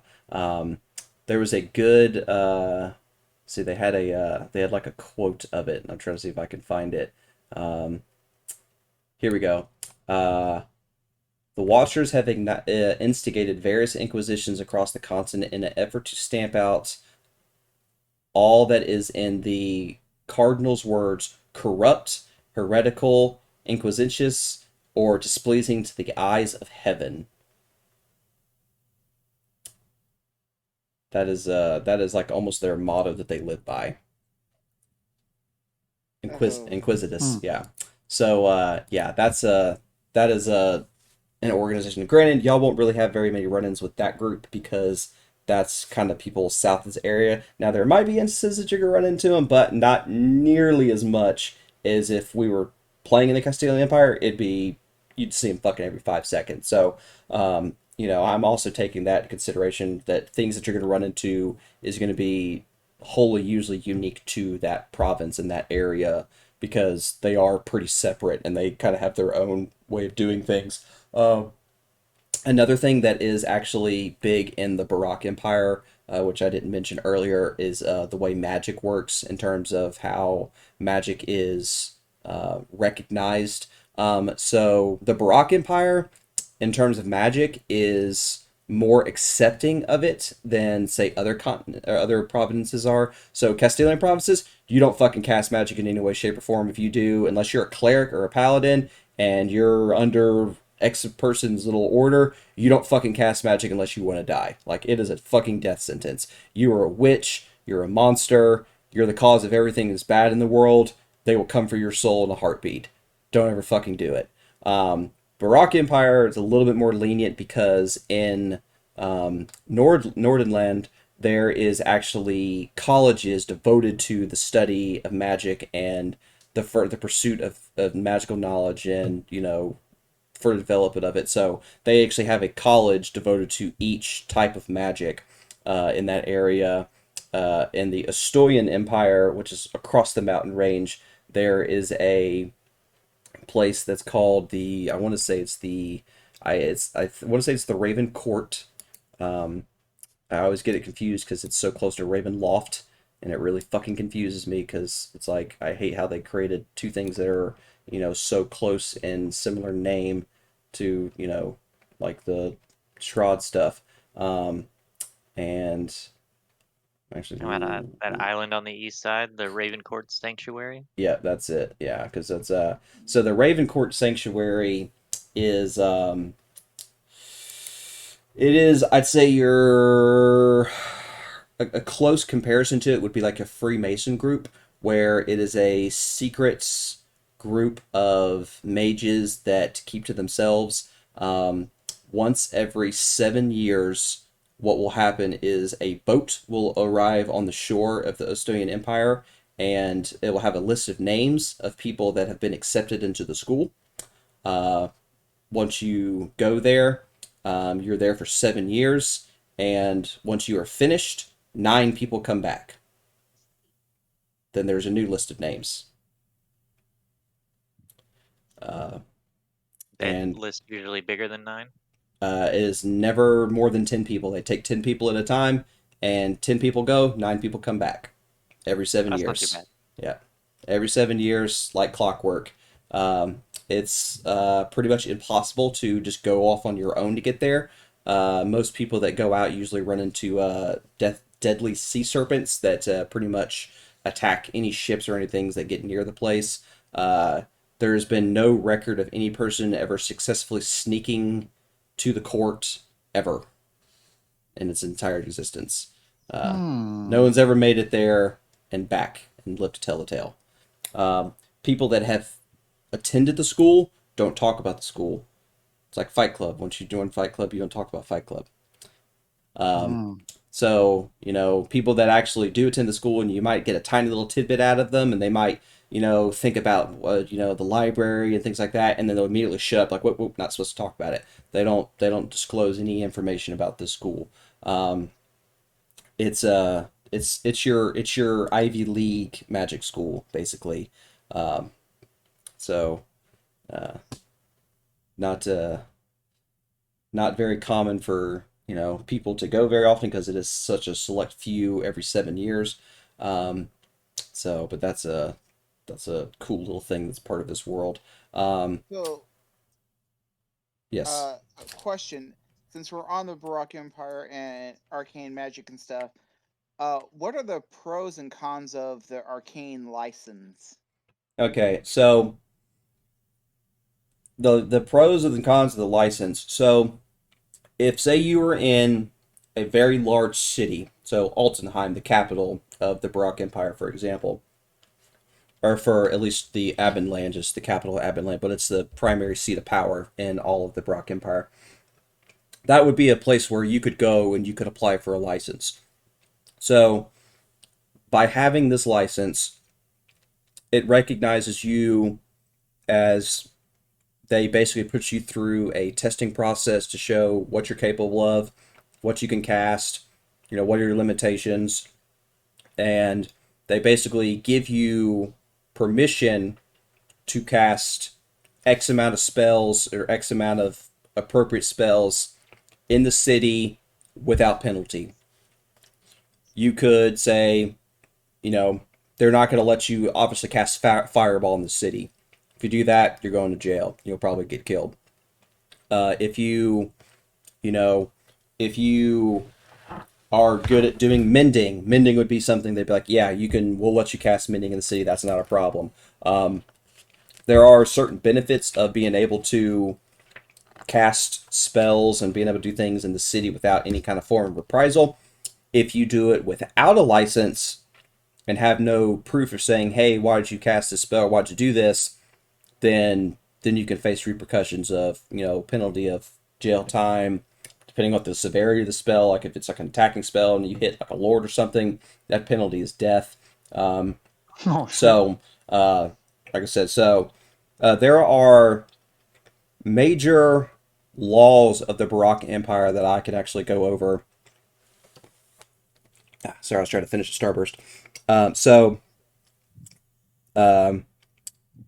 so the crimes that are punishable within any of the boundaries of the Baroque Empire, and these are some of the ones. So um, there are three major tiers that these fall under, or sorry, there's three major sections that they fall under, and then there's tiers for each individual one. So there's crimes against the people, crimes against the heart keeper faith, and crimes against the state. So terms of your crimes in terms against the people in terms of tiers. Tier 3, like third tier crimes, would consist of like assault, trespassing, pickpocketing, smuggling, disorderly conduct, littering, damage to property, resisting arrest. Usually not death sentences type offenses, usually time served, repaying back anything you might have taken. It is usually kind of dependent on what the crime was and what the severity of it was. If you get caught, pickpocketing, a random dude, it wouldn't be as bad as you pickpocketing, say, a noble. Pickpocket a noble, you're probably fucked. Second tier, aggravated assault, sexual assaults, robbery and theft, and kidnapping. Don't take a noble person's kid. You'll die. It's just not good. Don't do it. Aggravated assault. Don't just ran up to a random dude and punch him in the street, unless you want to potentially, don't sexually assault anyone. It's probably not going to be good in your favor either. Robbery and theft, of course, shit happens. People are going to steal shit. Just don't get caught. Don't, Skyrim, make sure the eye is closed. Don't do it with the eye open. You might get seen. Then you have Or just first. murder all the witnesses. One of the There it two. is. Yeah. So then that brings us to the first tier, which consists of murder and arson. So, like I said, no fireballs in town. It's not gonna be good for you. That's a Things quick. around here. Yeah. It's a quick Yeah, Hannah. yeah, quick way to not live long. So guys, I have another person who has fire spells. Wondrous. Yeah. God. She's like the one cleric that can cast fireball. So then you have Get caught. crimes against the Heartkeeper faith. So, Hold on, those were all against the people, right? those are just the ones just specifically against the people. Okay, yeah, got it. So then you have the Heartkeeper faith, because religion is, especially in the Baroque Empire, it's definitely in Altenheim, because that's literally the seat of where all the power is, and the Hearthkeepers are their strongest there. You don't really fuck with them.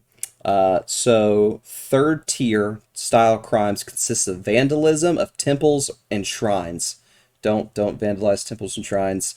I don't know why anyone would, but I mean, you're just asking for problems if you're graffitiing a temple. Even if you're doing it in like Skyride or some weird. I know there's some other funky fun spells that allow you to be able to like write on shit, but tagging temples and shrines probably isn't a good idea. Second tier is theft of holy property and assault or grave threats against members of the Hearthkeeper Church. You run into a guy with a robe, you don't really know if he's a member of the Hearthkeeper organization or not. Probably is not the best. Hey, I'm gonna punch you in the face, or hey, I'm gonna steal your shit, or hey, I'm gonna kill you in 5 minutes.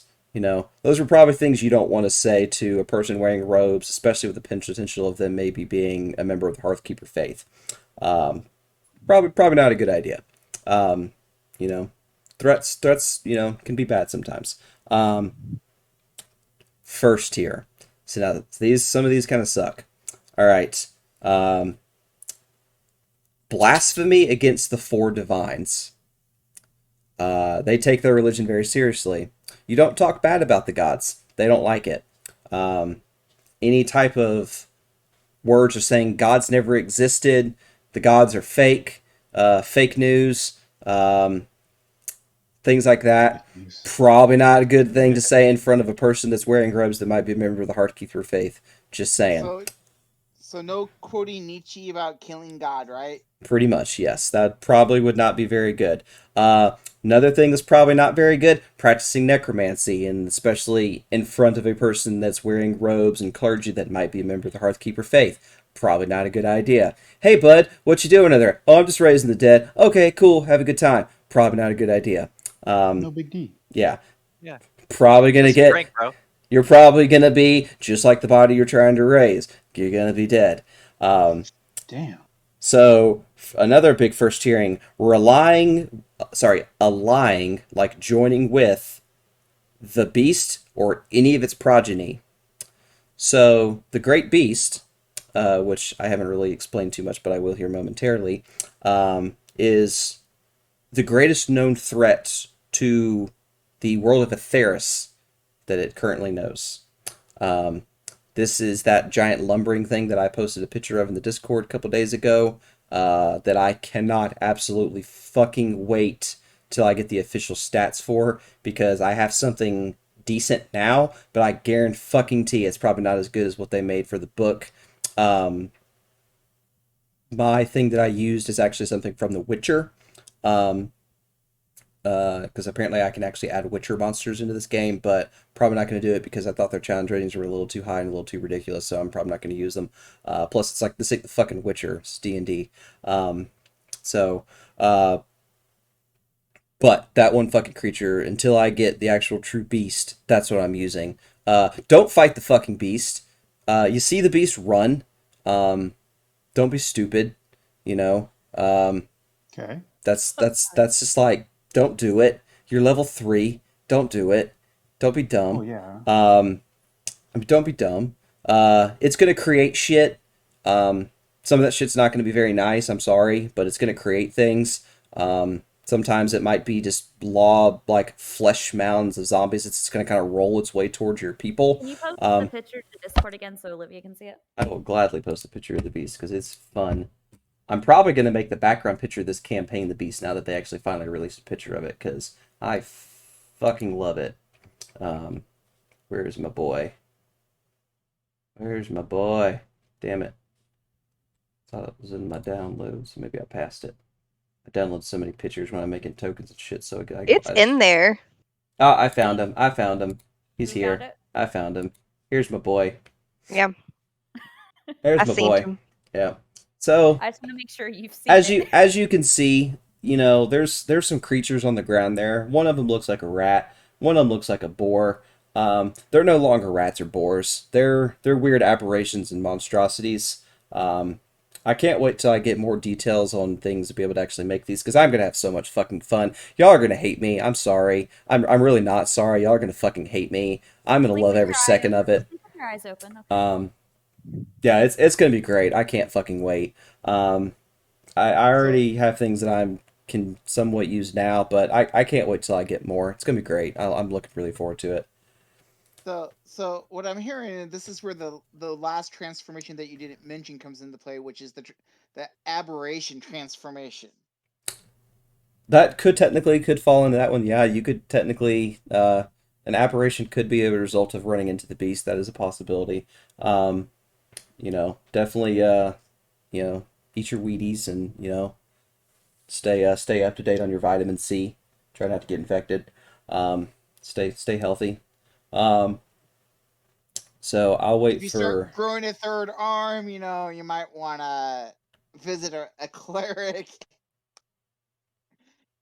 Speaking of clerics, do clerics need license to cast magic? Like, is anyone going to attack them if they're trying to heal people, cast curing spells, light, things like that?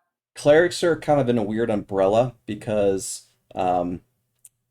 most assume, depending on where you're at in the region, assume that clerics and paladins fall under the blanket of the Hearthkeepers of Aurelia.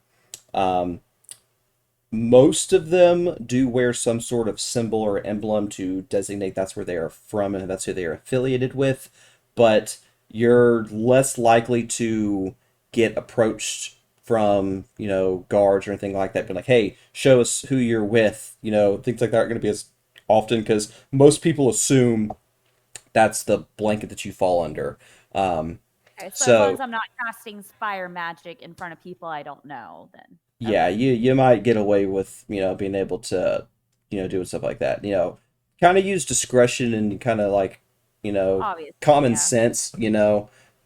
Obviously don't do fire shit, that's going to cause any kind of form of arson or destruction in towns. That's a quick way to, have a tier 1 crime against the people, and that's a quick way to die. Don't do it. Not smart. Um, so, spoiler, but just don't do it. I mean, you can do it, but I mean, you won't like what happens, or especially if you get caught. Um, Gotcha. so then the third bracket, you have What did I your just miss? What are we not doing? don't set shit on fire in Okay. towns. Oh, okay. So yeah, don't do it. Not smart. Don't burn shit. If you don't run from the bees, there's the aberration transformation that could potentially happen to you. So when you start growing that third arm, you might be in trouble. Yeah. Yeah. So stay up on your vitamin C, and make sure you eat your Wheaties and keep that immune system up. Um, so then you have your crimes against the state. So tier 3 um, is impersonating government officials or forgery of official documents. Yo, what the fuck, Um, bro?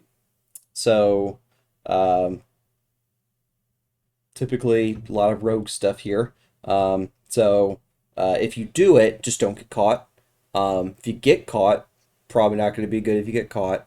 Also, it kind of depends on the severity of the case by case basis. If you're impersonating Joe Blow, that's just the guy in the middle of middle of fucking nowhere, is less bad than impersonating a High Lord that's family's generational in the Altenheim Empire and blah blah blah. So don't do stupid shit. Basically, second tier is bearing false charges against an official.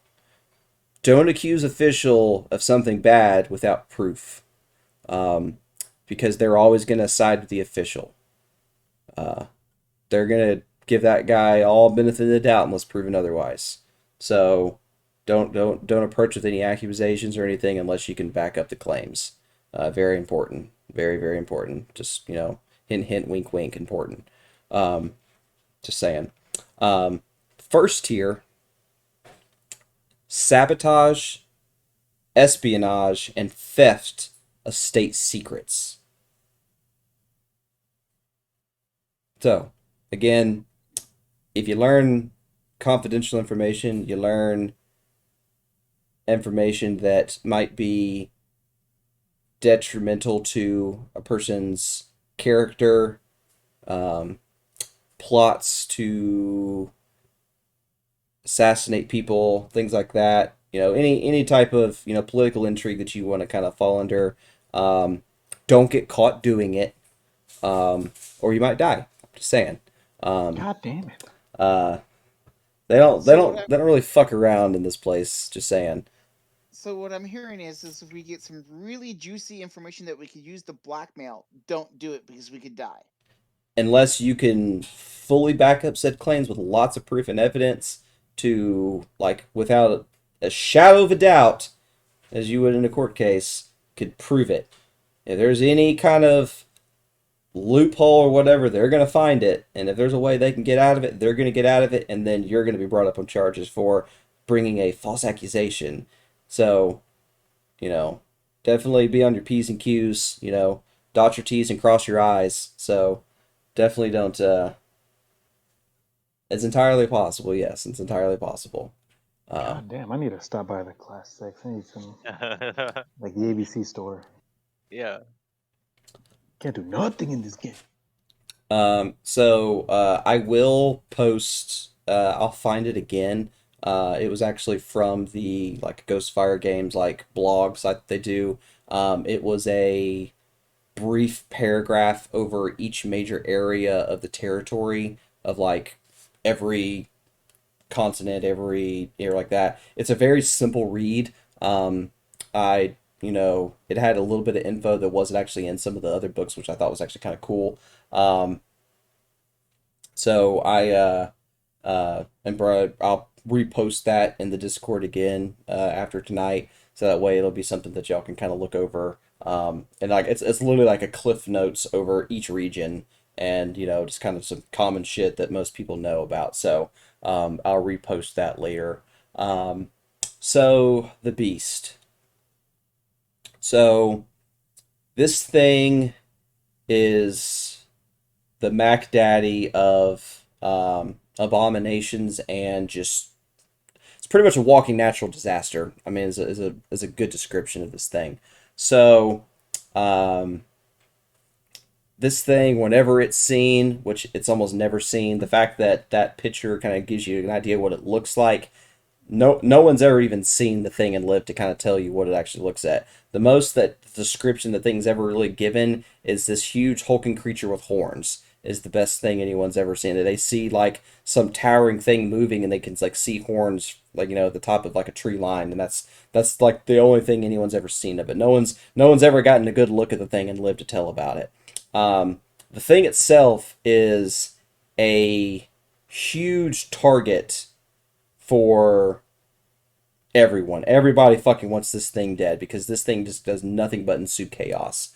The church, in particular, is very big. Like the Hearthkeepers of Aurelia are very big on you don't talk about the beast in public.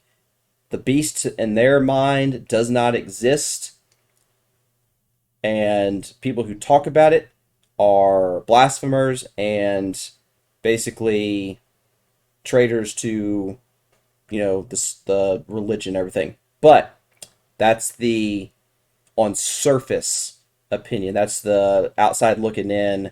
That's their approach.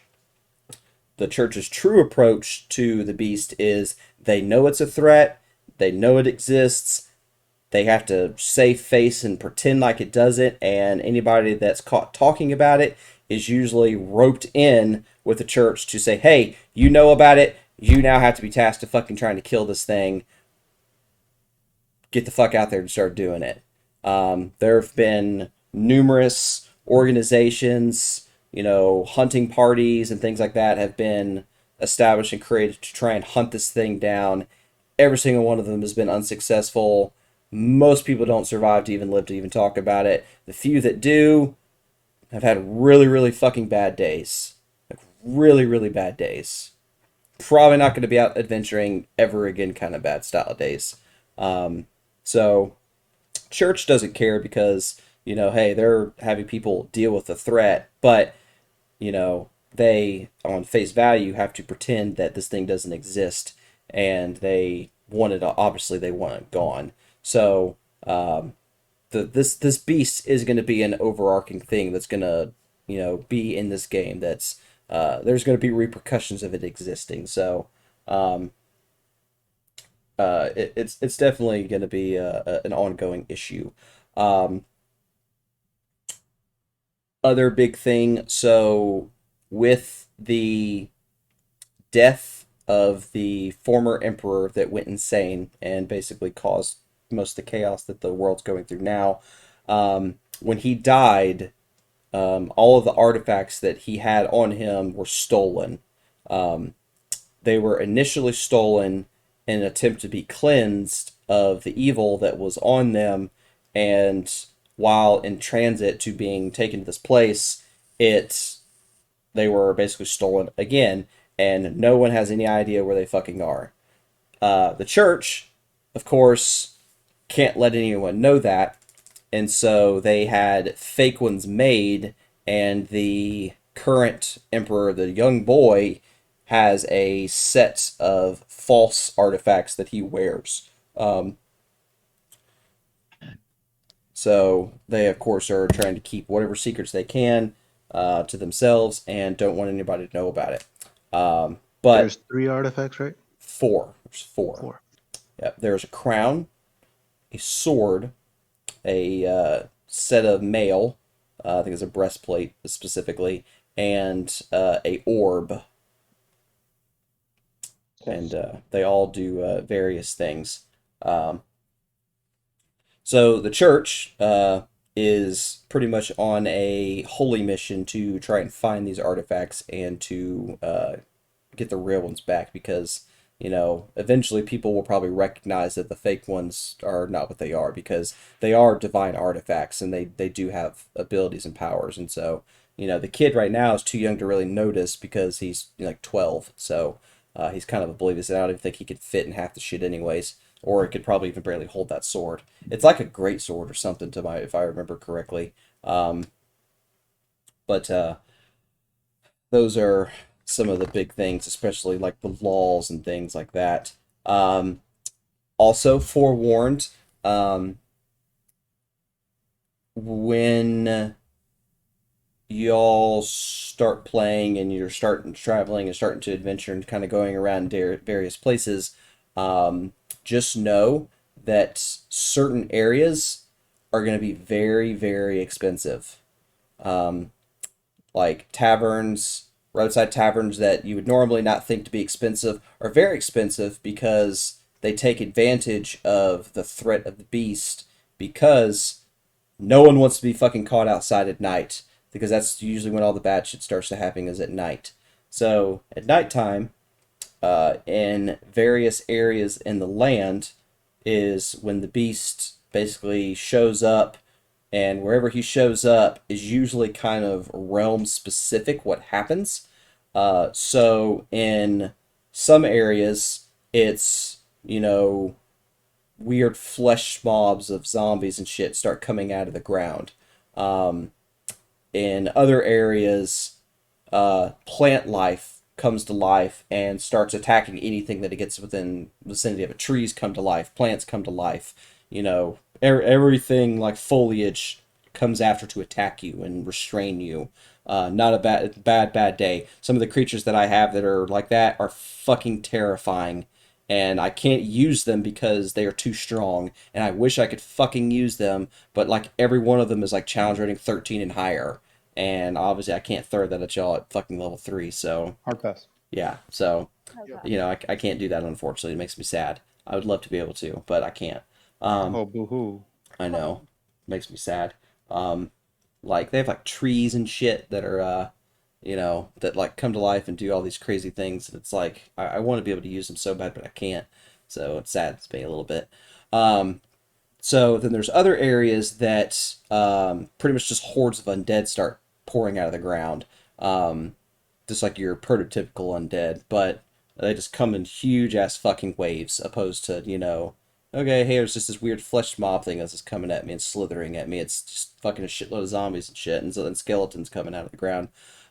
Other areas, which is really kind of fucked up, is the like toys and inanimate objects become animated, and they get connected with razor wire and pretty much just start making wide sweeps. Oh God. Yeah, it's Oh, shit. So like ghost ship. yeah, it's no fun. Old ass movie. So it's there's some bad things that happen whenever the beast shows up. And usually it's kind of realm specific. So wherever area you're at is usually like in Norden land, you kind of run in more to the plant stuff, and like near like Abendland is like more like the flesh zombies. I want to say it's Uterland is the um, it's either I think it's the animated objects one, and then the Rowland one is just like your regular just zombies. Um, but then there's other areas in the continent that have issues with the beast as well, and they do a lot of other really bad, shitty things. Another major continent or another major area on the continent is called Estoya. The Estoyan Empire was once under the blanket of the Baroque Empire, back kind of like in the early days. People that didn't want to get taken over by the original emperor as he basically went on his crusade to basically turning the Baroque Empire into like one unified land. Imagine basically, I guess a good description would be like Vikings basically falling under their own banner, and he basically united everything under one single banner. It's like there is no individualism. We are all one country now. That's kind of how this guy went about his campaign. Is he created like one single unified country. So the Ostoyan Empire uh, began with people who fled the Baroque Empire and went to an area called Soma, that is pretty much right on the other side of like the mountain range. And so they eventually created their own government, their own society, and eventually, after everything got really good and prosperous, the Rock Empire kind of went over and said, "Hey, thank you for taking care of all of my shit. We're taking it now."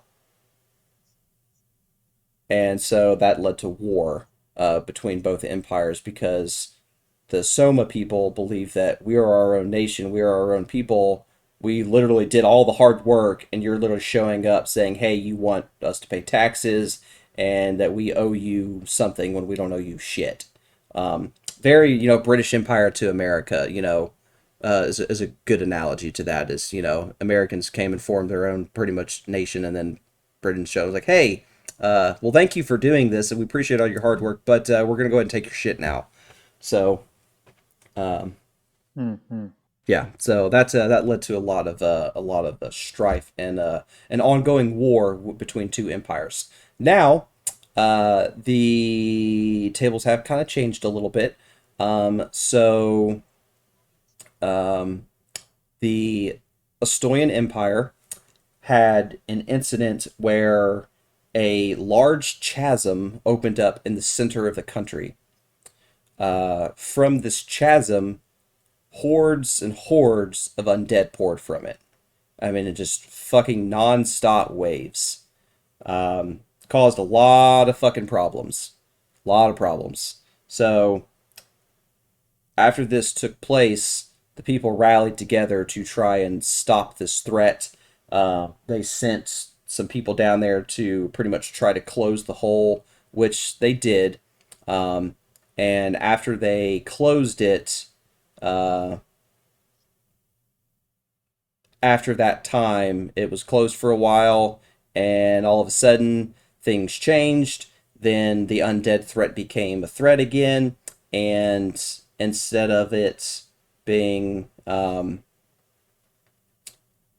just hey, let's fight the zombies again, it basically turned into a vampire bureaucracy where one person came and he infected every single noble of this entire empire and turned them all into vampires.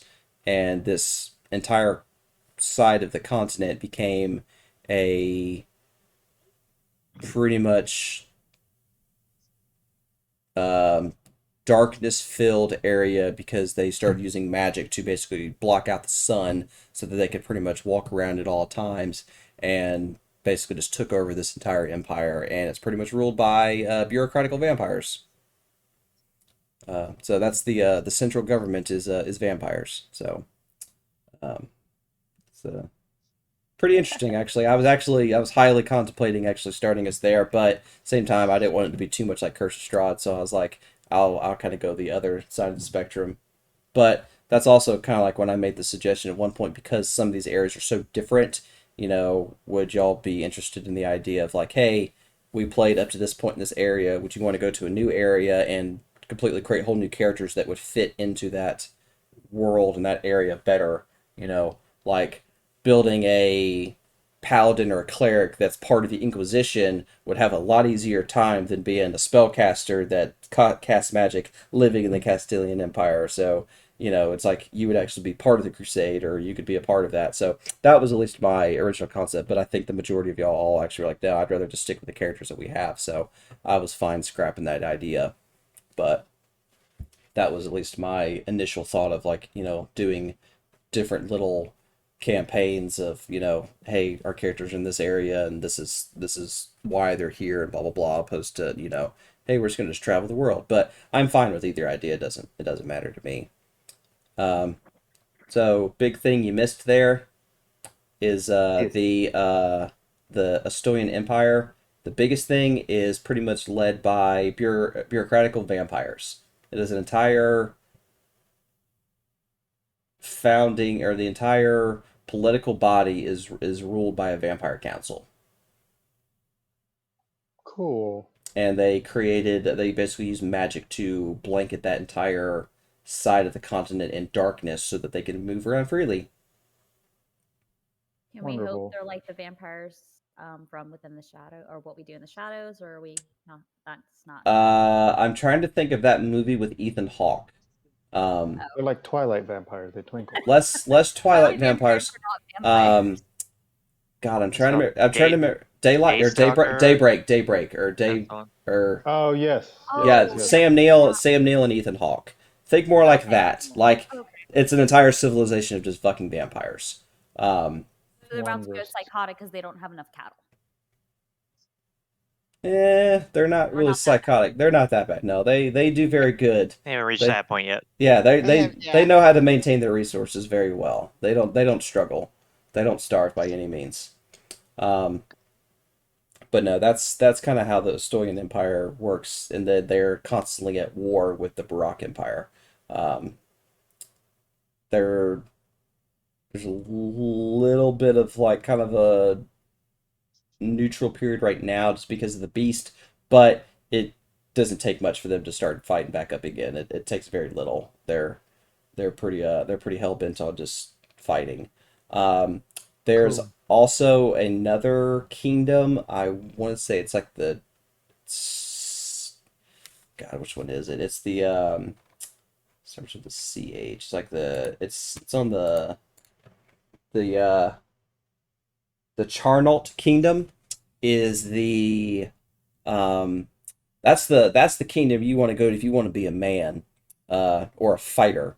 It is the kingdom of they basically created a uh academy where you get sent and you have to serve you pretty much join the military in this kingdom, and you actually once you reach a certain age you actually have to serve a minimum of I think it's like 2 to 4 years to be able to become like a citizen of this area, and that's like it's like a rite of passage. So it's a very warrior based kingdom where they are they are very big in creating a army and militia, and they could at a moment's notice basically form like a Minuteman army that could probably rival just about anything and be very fucking hard to deal with because they do nothing but train all their people from a young age to be able to fight, and basically very legionnaire style shit.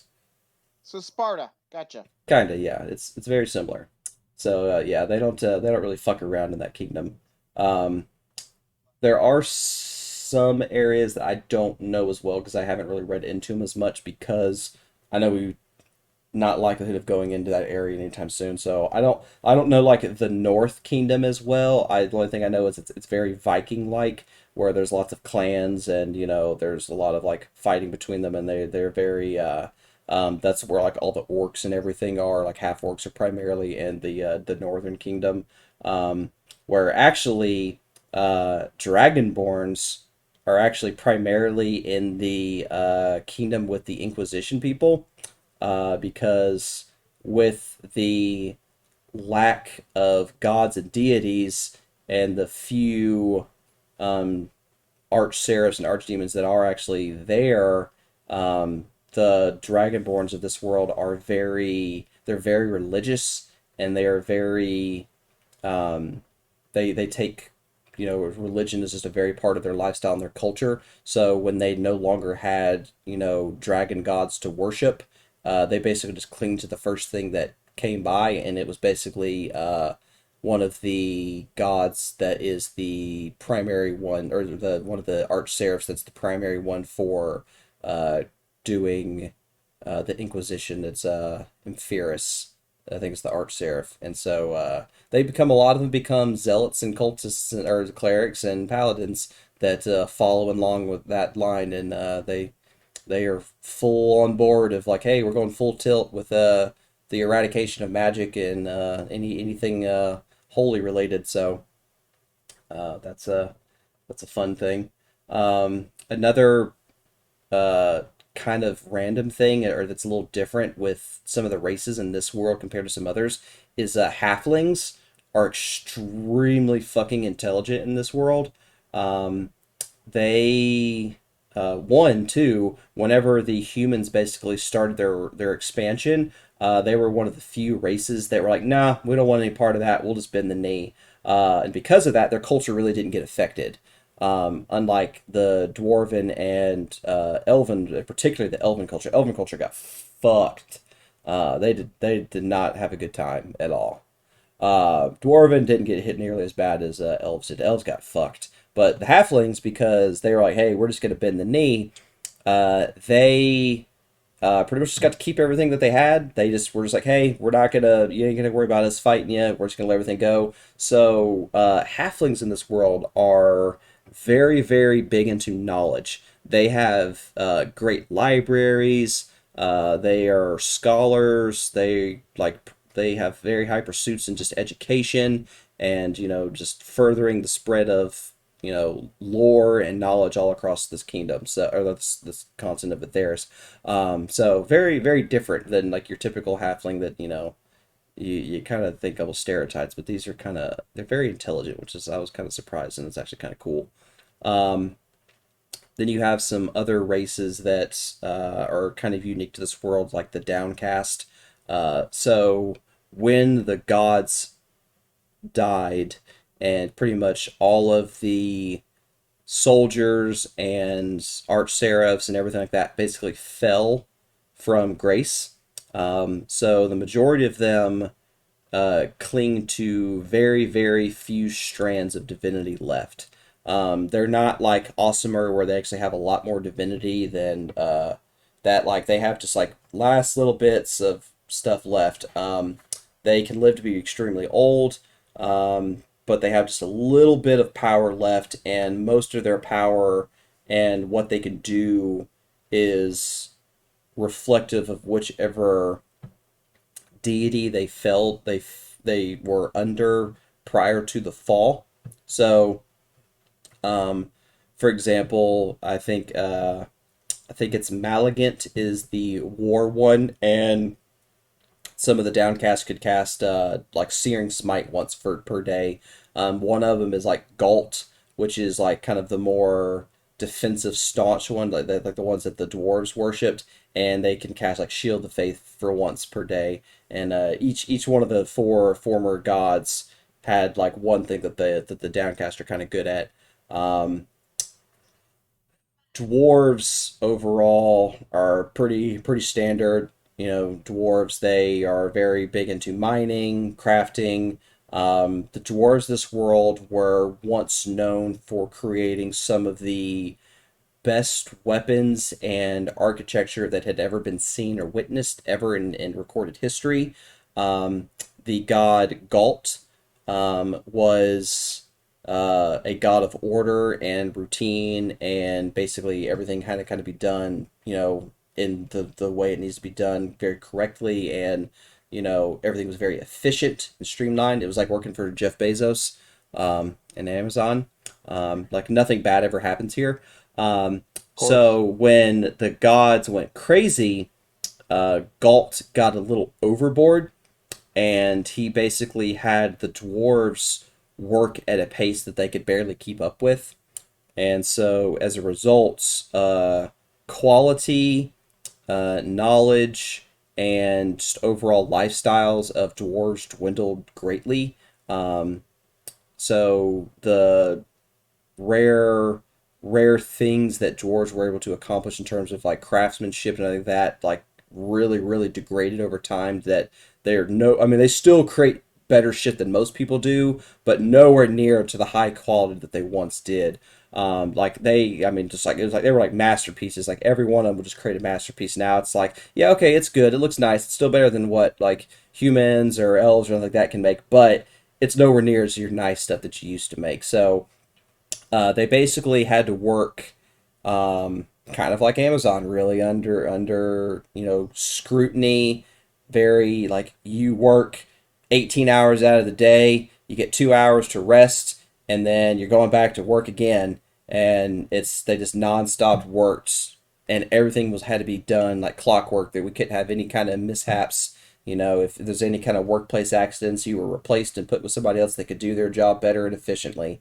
So kind of like Amazon. Um, Sorry for all the Amazon jokes, but it is appropriate, I guess, in terms of the comparison. Um, It fits. it Mhm. does. So that'll probably be the last joke of it, though. Da, da, da, da, da, da. Not, do not fret, for I am back. Eh, You have missed so much. Yeah, so you have yeah. missed quite a You've lot. missed a lot. We're not going to backtrack, but there is a recording. Yes, I am thankful for that. I just got out of work and got back home. That's just fine. Trying to think if there's anything else big that I needed to mention. Um, I think that's pretty much it. yeah, I think that's all the big stuff. Um, I guess Droman, since let's see, whenever you log in, if you do log in, um, there is uh, the pinned message of the game. Uh, oh shit, these are. Oh, that's the. I was like, what is that? Oh, that was the message from that one game that I made, like for uh the bug hunt game that I was gonna make. I was like, what is this? And then I was like, oh, that's what that is. Forgot I pinned Still that. need to do that one, by the way. But I know I was eventually. That one's not it's not high on my priority list right now, especially since I came up with this oh one. yeah, no. Uh, no, the bug hunt game will be fun eventually, though. I think y'all are gonna hate me in that one too. Oh God, you want to talk about shit that fucking compounds and snowballs? Is those fucking bugs? Y'all are gonna fucking hate that whenever that takes place. Let's Cause imagine if each of these bugs crit. well, it's imagine like one bug being really useful at something or really good at something, and then anything within like 30 feet of it can now do what that one thing can do. So slivers. Gotcha. Exactly So, what they like, are. They are literally hive mind. slivers. They are hive mind slivers, and I have like 70 different kinds of them. But that's going to be a futuristic campaign we do later down the road. Yeah. So that's Yeah. gonna be like Fucking join the Space swarm. Marines or something like that. Yeah, it's gonna be like Starship Troopers, basically. Yeah, Almost. that's what I'm saying. Yeah. Mhm. So yeah, it's gonna be fun. I'm looking forward to that one eventually. No, I fucked around with those things for several days when I found them, and I was like, oh my God, I would have so much fun with this. I was like, I would kill so many of you. It would be probably like, it'd be like you'd have to create a new We wouldn't. character almost every week. Like, I would murder you all. It would be so fun. Sounds like XCOM. I mean, it TK. legitimately would be. I mean, it's fucking hideous. Like, I was just like looking at some of it, and I was like, I could create like one encounter that could just snowball so fucking fast, and It makes me think of the All Guardsmen Party blog posts. Now, I will say, if we're doing something like that, that's that high in difficulty, I am not going to do what I did for this campaign and create an entire system to bring a character in. No, you just need to be Random Private Joe from. Sorry, let Yeah. me pick a different name. Random Private Steven coming in from just anywhere. Won't matter. Yeah, I had a friend of mine that I told him about that game that I'd be like, hey, if you ever want to play it, let me know, and I can have you be like a random NPC that shows up occasionally, and it's like, wait, didn't you die? It's like, yeah, no, I did die. Well, no, I almost died, but this is what happened. It's like has anyone ever seen Gundam Double Zero? Yes. Do you know the one guy that just like, how the fuck did he not die? You know what I'm talking about? He ended up marrying that one chick at the very end. Yeah, have to give me a little bit more. It's been a Uh, while. God, I what's don't that? even know what you're talking about. I'll look it up. It's like Like, I mean, because like he literally like should have died like six different times. And it's like, how the fuck did you not die? No, that's You're not not. talking about the main character, are you? No. He was a side all character. right. How much better do I? What now? Your How much mic better is. do I sound like this? It was breaking up a little bit. Is it better now? Now that I've had a It's chance to better load. now. Yeah, it's a little better now. I'm on my laptop. I'm loading into the Foundry for Grim Hollow scenario. Worst case, I'll find it later and I'll post it in Discord because it'd take me about 5 minutes trying to find it and I won't waste my time. Um, Oh, what, the Grim Hollow thing? no, the Gundam guy that just wouldn't die. Yeah, there's a very particular person. I'll have to look it up. Uh, it's gonna bother me, but I'll find it later. So Droman, I'm going to show you real quick. Once you're loaded onto the map, I know that you're still getting there. I'm going to kind of show you how like the looting system works real quick, and then I'll let you kind of fuck around with your character. And then what I might do is I might create one simple combat encounter for y'all to kind of work together and do something with. So that way, kind of actually put your characters in actual fight scenario or fight situation. Now, I'll put y'all in like various places in the map, kind of like how I had y'all scattered, and be like, all right, go. And Right.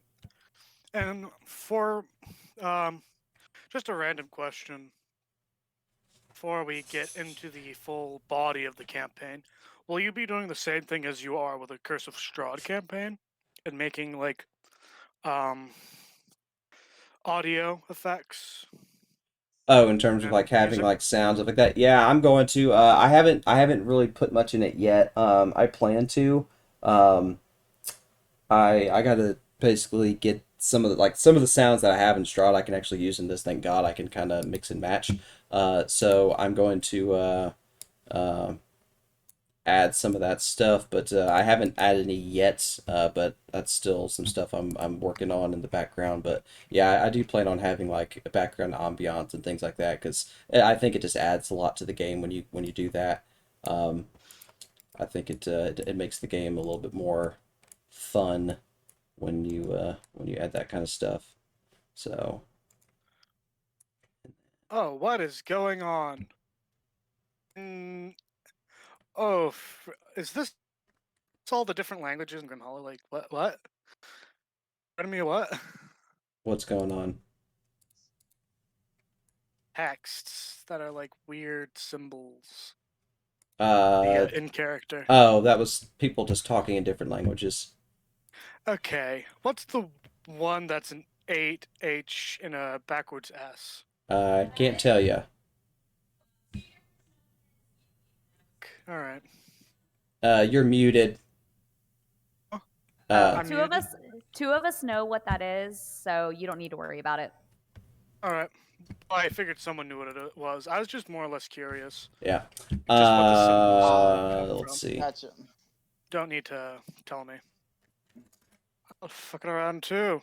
All right. So Droman. So for example, I'm going to show you this guard that's just to the Subtle. north of you, because I see you're finally in the map. Change one of my languages. Uh, Backstory. Well, the language that he would need for his location. I don't have access to that right now. Gotcha. Just message me about it later, and we'll look at it. So do you see the guard that's just north of you? I do indeed. Okay, go ahead and target him and hit him with your weapon. I mean, I could yeet it. Hmm.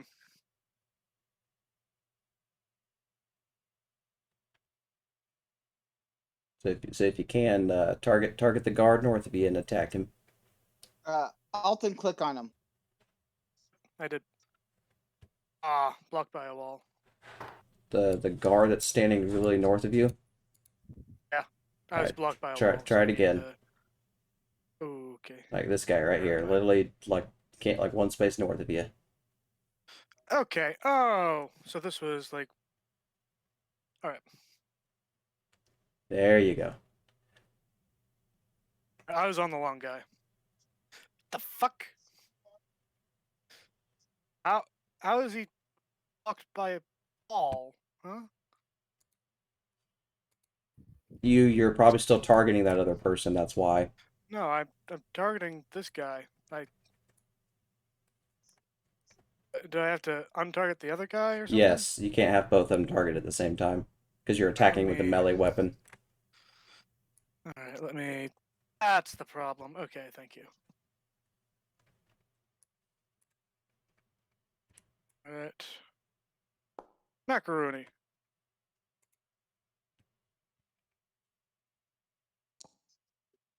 All right. So I might come up with a name for the Silvered Longsword at some point. Who knows? All right. So what I'm gonna do after you hit him, I just want to make sure that you could do it. So I'm going to drop him down to 0 health, and you'll see how I'm going to do looting for the game. So don't take anything from him, because I don't know what you have and what he doesn't have. And Well, before you kill him, how is the Crimson Right going to work? Have you programmed that in? I have. All right. Just does the Crimson Right already just automatically take from my HP? I'll have to roll a d4. It sometimes works, but I ended up just doing it, so I'm just going to do it myself. But when you activate the Crimson Right, it will prompt you to choose which weapon you want to do it for, and then which of course I know will be your longsword, or your longsword, and then it'll ask you whatever one you want to choose, and then which I think you only have the one right now, but and then you'll pick it, and then I'll just roll a d4 and minus it from there. But so when a character's dead, I'm going to turn him into loot. Don't take anything from him, but he's going to have like a treasure chest right there in front of him. And then when you double click on it, it'll show you stuff that can actually be taken from him. Right. So that was just the biggest quick thing that I was going to show you. All right, so now I'm going to separate y'all. Yeah, it just wouldn't load, but I get what you're saying. Double click on him, open a chest. Yep. Okay, now I see it. Do not want any of that. And don't take What are we any of doing it now? like that. I'm going to put you on a combat scenario. Oh, no, I'm a pacifist, so that's not going to work. Mm-hmm. This barbarian. I'm actually thinking of a skit on YouTube right now. You know, what if a barbarian was a pacifist? What if? Give me a second. I will find the YouTube video. But there's no what if. It wasn't a joke. Really? Yeah. Yeah. All right, so I hit all the NPCs. And German might get along well, actually.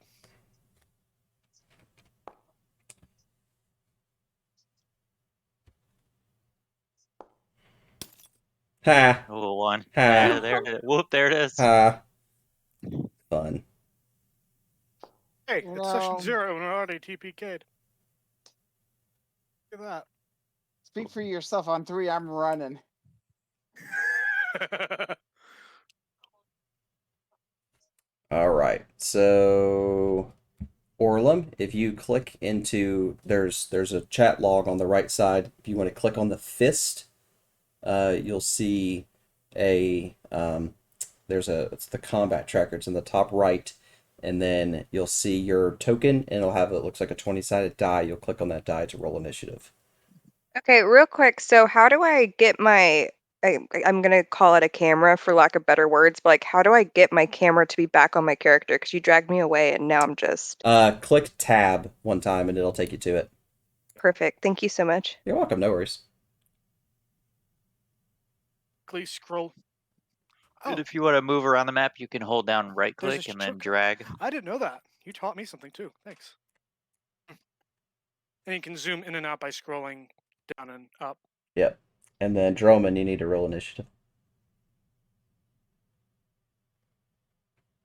All right, is my +7 already given? It's, yeah, alerts turned on for you, so just roll.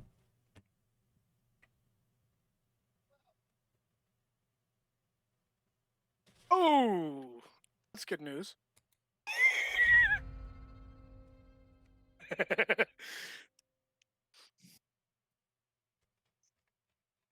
All right. So where is the nearest enemy to me? Can I make a... will I have any sort of idea where it is? Just Where to make your go? way down the stairs to your left. All right.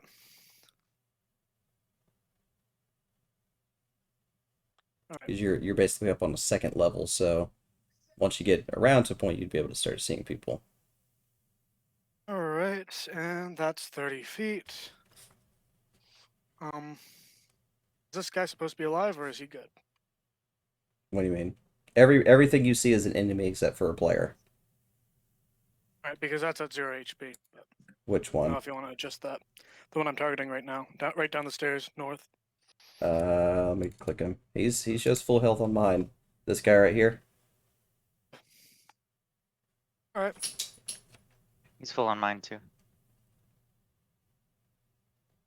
All right. Well, then I will. Oh, that was my fault. User error.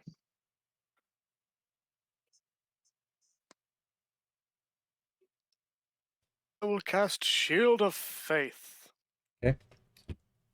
Drum is covered by sparks of lightning arcing out of his armor. That will be the end of my turn, because I cannot move any closer. Okay. Or, well, actually, it's Shield of Faith, is that a bonus? Yes. Alright, I will hold an attack. Hold a melee. That ends my turn. So...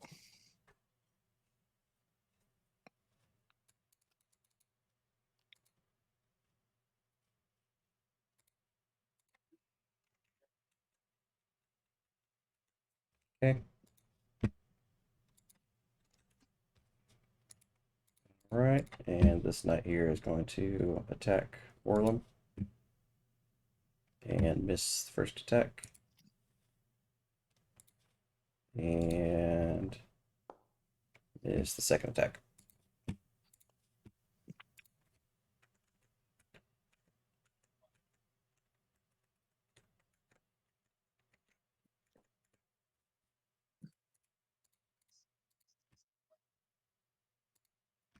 How rude.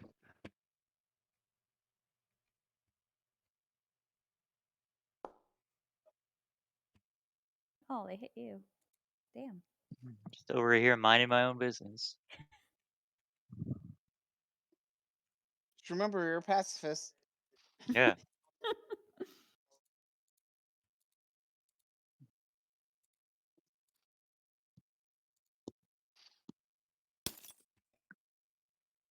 Another It's, one? Hits keep Oh, coming. that's nice. 5, 10, I did not... 20, 25. Okay.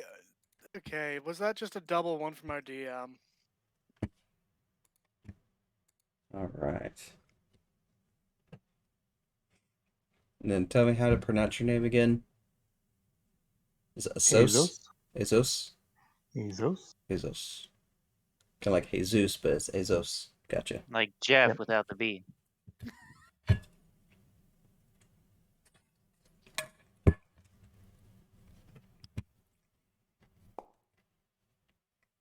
At least you chose an excellent target.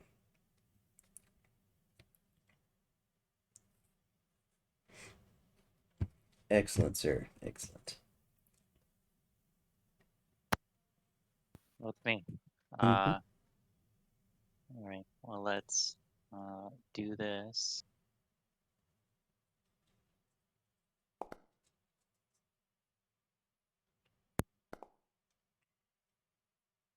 First crit, nice. And then we'll do it again. First crit's not even the DM's. Hmm. You just had to say that, didn't you? Yes, now the next hit is going to be a DM's hit. Yep. We don't have our armor Just anymore, watch. so no longer immune.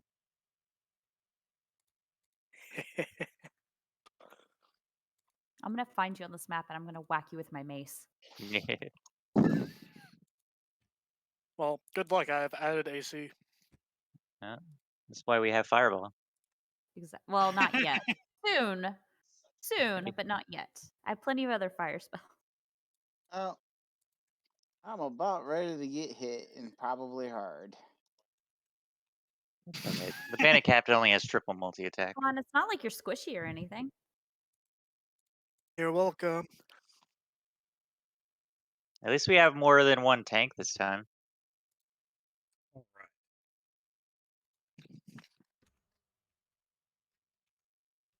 Also, might I just ask while we're going through this, how did Drummond get dropped down to half HP? Orlin was attacking you. You were a test dummy when we first started. Aw! Gee, thanks. My bad, dog. So that's why he's hurting so much. It's not because a bunch of bandits attacked him, but because the players did. I didn't touch you. We just didn't know you were a part of the party yet, you know? Yeah. We just saw this big, scary, armored figure and decided to attack it before it attacked us. So you had a Yeah. spiritual weapon attacking you, a few guiding bolts, the usual. So Well, unless there's anything you're going to do bonus action wise, that would be the end of your turn. So in that combat tracker on the right side, it'll say end turn. It has like a little arrow pointing to the right. All right, I think I'm missing where the arrow is. Or it might just say end turn, I think. Oh, That yeah, works and too. like the big white letters Yeah. in the direct just center like of the that. chat. Yep. Just right casually right in front of my face, you mean? Yeah, no, don't worry. All right, so bonus, since Logan's bad about this, where is my bonus action? Spiritual, oh, I have to still target for that. Okay, so spiritual weapon.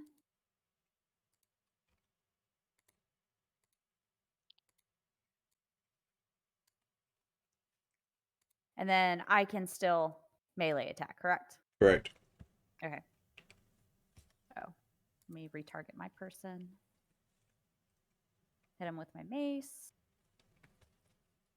Ah, still hit. Okay. So you did get a hit with your spiritual weapon, so let me Did not roll the that. damage. It's my fault. I gotta fix the way the thing's coded so that way it won't do that. So there you go. There's the damage for spiritual weapon. Okay. So there you go. Now it's applied. Thank Yep.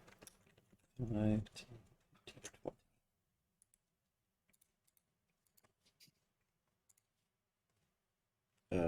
Shouldn't be. Did I? Oh, I think it's because I had that guy targeted. No. Oh, that's why. Ah, forgot that guy was still targeted. Do do do do do do do do. Okay, he missed. He's done. All right. Okay. Oh, so my turn, huh? Mm-hmm. Well,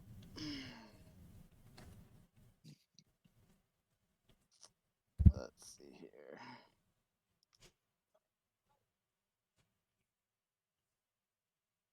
Woohoo!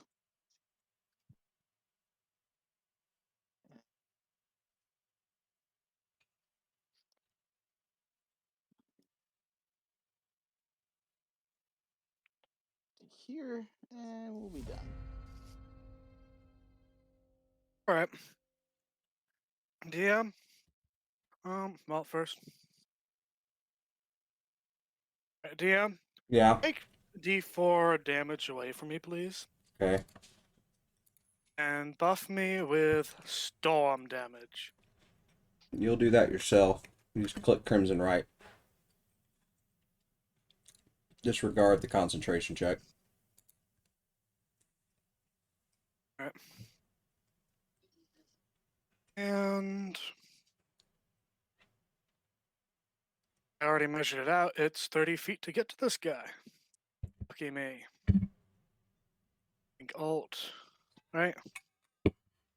How do I You're targeting do I plot yourself a right course? now. Right, You no, how literally do I just plot a course? I'm asking. you Like I can can drag, hold how do I you bend? can hold control and then reach out from your character to, if you're trying to count the distance between someone, you can hold control and then move it out from your character that way. Well, that's not what I was asking. I was asking more while I'm dragging, just Uh, for if you're wanting to say like uh, walk a couple feet, then you would move, you would click to, like, if you want to move down the stairs 10 feet, you would click, then you would say like move up to 1 to put you 15 here, and then if you were going to say like do that, that would be 25 feet to do something like that. Oh, wait, so you can plot a course Correct. Yeah, and but then what make a you would need to, like, so you would get stopped with the guy in front of you, so you couldn't technically just run past him, because he's basically blocking you at the steps. yeah. No, and I was more interested in getting next to him. I Yeah, just want which to right know for there, future reference, how do I hold control, like control? and then if you click, it'll move that diagonal, opposed to it's gonna move you diagonal, which that isn't accurate in terms of the movement you can move, because you only get one free diagonal movement of 5 feet. After that, it's normal. If you wanted to do another diagonal movement, it would cost you 10 feet. But How do I? You see where I'm measuring right now? yes, yeah, what you would need to Do I? do, you would need to click 2 feet in front of you, like you would measure out two spaces, click while still holding control, then move up diagonally, and then you would see it move appropriately. So there you go. Okay. There you go. Thank you. And then you click whenever you're going to do another change of movement, and All right. then you could go left, right, up, down, whatever. But yeah, that's how you plot a course. And then if you actually hit the space bar, it would actually move that in that path you just created. And I think it's because he was moved prior. So Yeah.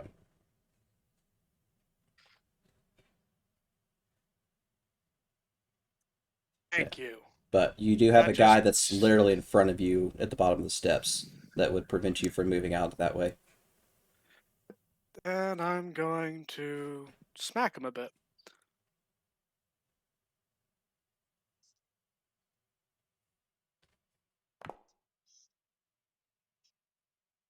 All right, and then an extra D4.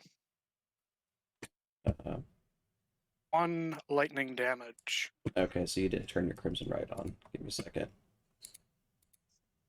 All right. Your ability is now applied, so whenever you attack, it'll do the lightning damage the right way. Okay, thank you. And that does my turn for me. Wait, why'd he go back? Because technically you can't go past the guy because he's blocking you at the bottom of the steps. Like, technically you can only wait. go right here. There's literally a physical body in front of you that's preventing you from going down the stairs. Okay, so That's why I was explaining to you. That's why I was like, you can't technically move past him. because I see that there's a bandit in this space He's right here. I moved him directly in front of you. Your game is, I guess, just a little behind for some reason. Okay, like I can move my token freely, affect, and see all the rolls. It's just other tokens I guess I can't see move.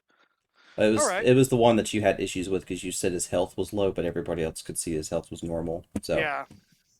Alright, let me refresh that's fine. while the turn goes around. I'm gonna end my turn. Oh, Okay. you did it for me. I got you. That way you could refresh. Question, did you test the Crimson Right by smacking everyone when I was absent? What do you mean? I was asking if you smacked back. No, I didn't mess with your character at all.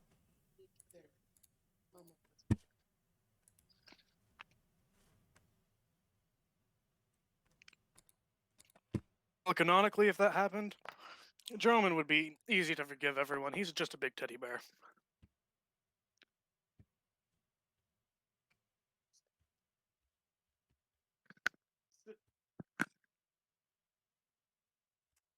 You might have had a prompt that popped up the Wrath of the Storm. So now you'll have to make a concentration check. I'm refreshing now. Okay. If the Wrath of the Store came up, please do. It'll use prompt it. on your screen, not mine. Because it's your Okay. reaction. So I have no control over that.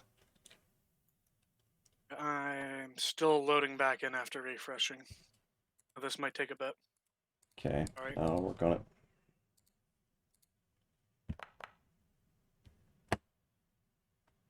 Alright, she took damage from Wrath of Storm, so you have your one remaining use of it.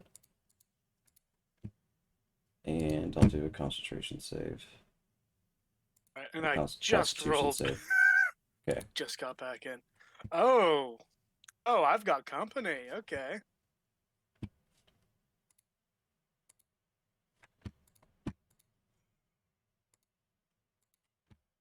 And you failed your con save. Alright. Right.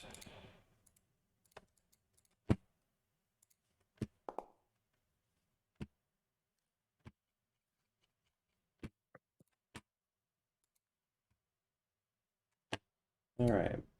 Attack on the first hit, miss the second one. It's like somebody was building templates while I was gone.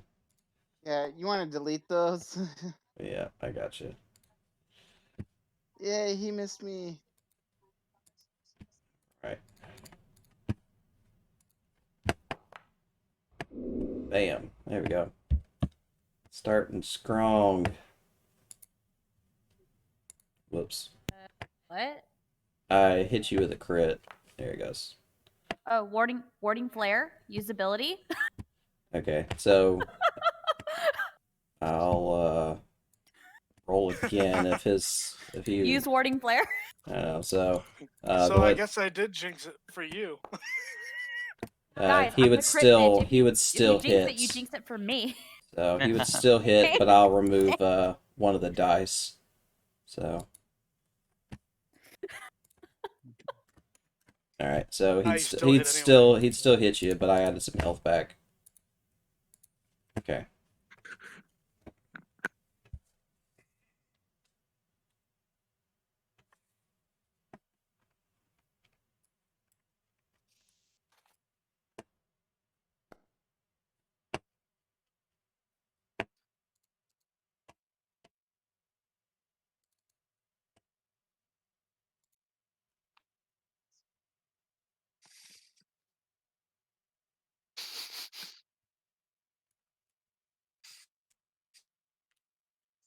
I just opened the chat to see. I don't commit heresy. That's like my Oh, least favorite thing to do.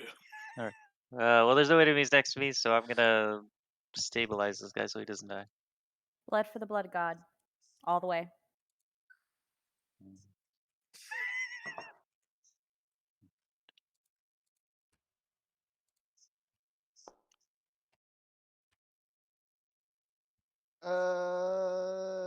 Yes.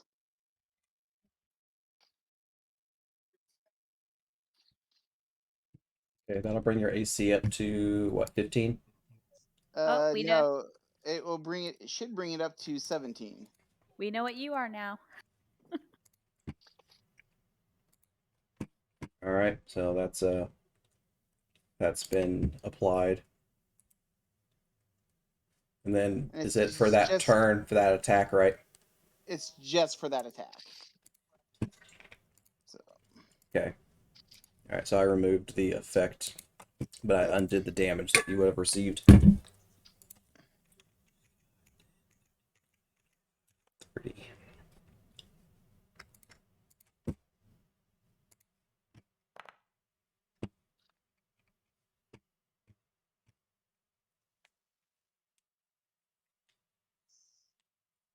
Is that your model? One similar to that. That one's what I based it off of. Nice. You did a good job. I have a question. about Divine Smite. Okay. Do I have to do, like, in this situation, like, would I have to, like, attack with my Warhammer first, and then I can do the Divine Smite as a bonus action? Well, the way that one is particularly coded, so Yeah. if you attack and you hit him, and you would basically get to add extra damage to that attack by doing Divine Smite. So you would roll your Warhammer. If you get a hit, then it'll deal damage, and then what you would do is you would click Divine Smite, and then that would apply more damage on top of it. So you did hit. So now what you'll do is you'll click Divine Smite, and then you can choose to cast it, well, only as a first level. So, and then you did the additional 5 damage. So there you go. That's it. Cool. And then, so just kind of what you were talking about earlier, how it's illegal to use any spells. Like, Not I necessarily. couldn't, like, is this one of those, or is it just, That one's not really what a am I allowed to spell. not use? It's kind of more like don't like set shit on fire, but with you being a paladin, so you have a lot of the stuff that's kind of usually that's like blanketed. So your stuff doesn't going to be as much of an issue as compared to some other stuff. So you're kind of in a good situation. Okay. Yeah, as long as you behave, you're a divine magic caster. You're allowed to just exist, and no one's gonna bother you. So I'm special. That's so good. Clerics and paladins. And to answer your question, in case there's any concern at all, Divine Smite is part of the attack that you make. If you have an extra attack, you can do a Divine Smite on both of them as long as you have the spell slots to fulfill it. Okay, cool.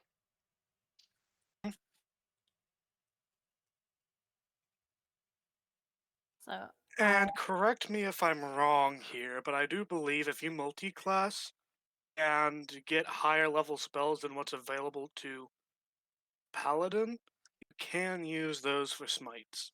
It only Am I goes up wrong to there? 5th level. You can't use past Alright, fifth thank level you. spots. Yeah. Thank you. Yeah. So So I'm ninth wrong level, ninth level Smite would be pretty cool, but there. it does not exist, unfortunately. Yeah. So go as I. all right. So I'm going to smack this guy in the face with a mace. Okay. You can multi-class into Hexblade and add the Hex Smite onto it. Okay, that missed. Oh so yeah, then yeah, you could. I'm going to attack with my spiritual weapon. Oh wait, I don't want to cast spiritual weapon. I want to cast spiritual weapons. Yeah. Worst case, There after we go. tonight, I got I'll code it so it's on your bar correctly to make sure that Oh, doesn't give you I any got issues. it. We're good. Okay. I killed that guy, so I'm good.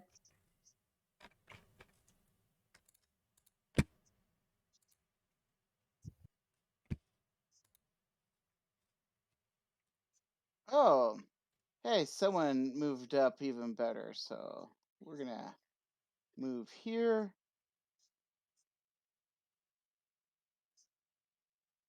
As a bonus action, we're gonna cast.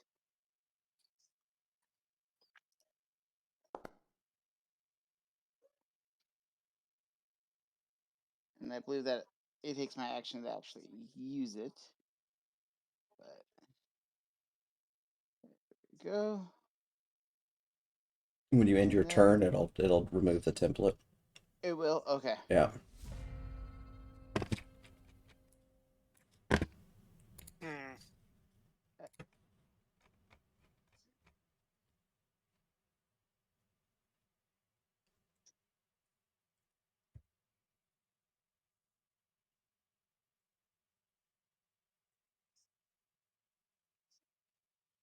That was my turn. What you contemplating? I was just reading the description of fog cloud, seeing if it negated attacks of Right. opportunity. No. No, it should be the same as Darkness, where it would give them disadvantage against you. Yeah. Like darkness, pretty much while you're in darkness is equivalent to being blinded. So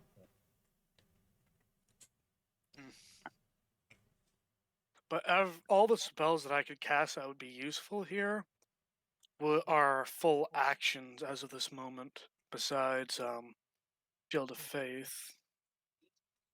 Huh. Oh well. Let's do this the old-fashioned way. All right, which of these two look a little more injured? Probably the one in front of you. They're both at full. Looks like he's at full. Let me go back to see how much damage you did to him. He's going to be a little weaker because you did hit him earlier. It just didn't, for some reason, didn't apply the damage. But, or you hit another bandit for some reason. I don't know. So it did 7. You did 8 damage to him. So, okay, there you go. He's not full anymore.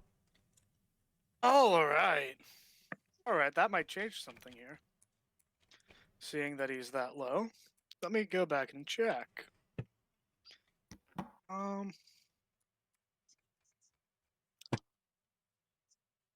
Yeah.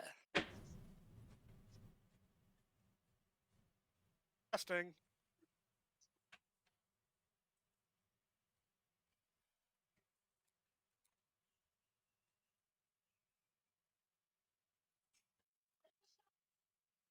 What's going on? You gotta place a template. You have to technically center it on yourself, but it's fine. No, it's just being weird.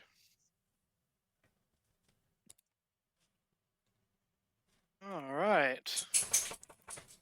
And that does it for my turn.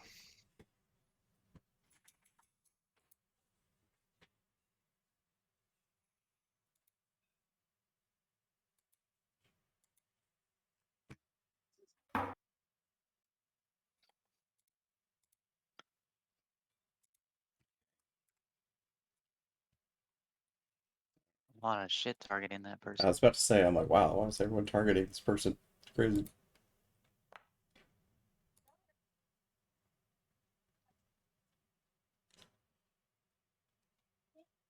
Oh. Just got hit again? Yep.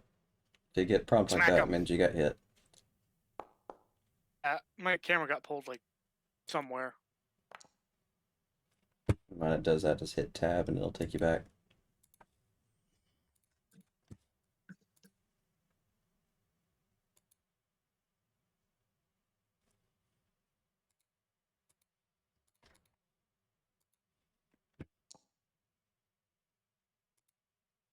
Okay.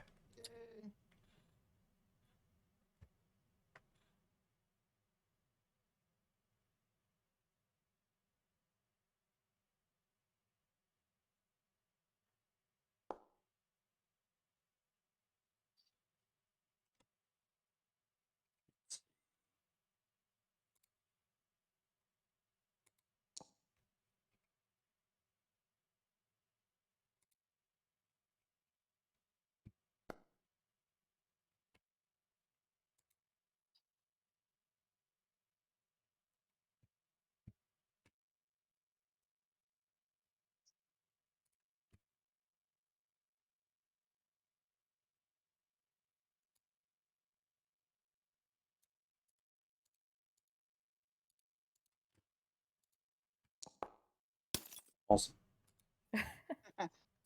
Oh, does he hit his buddy instead? Darn. You wish. I do at this point. If it was ranged, he would hit his buddy.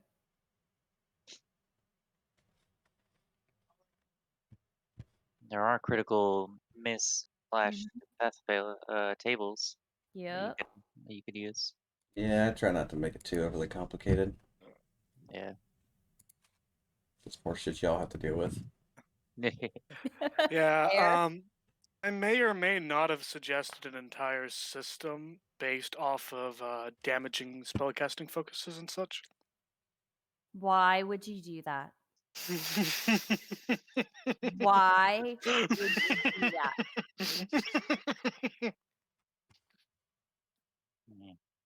Well, now we know who to blame if that comes up. Hey, So don't worry. I know Don't who worry, to I'm kill at three-quarter. that point.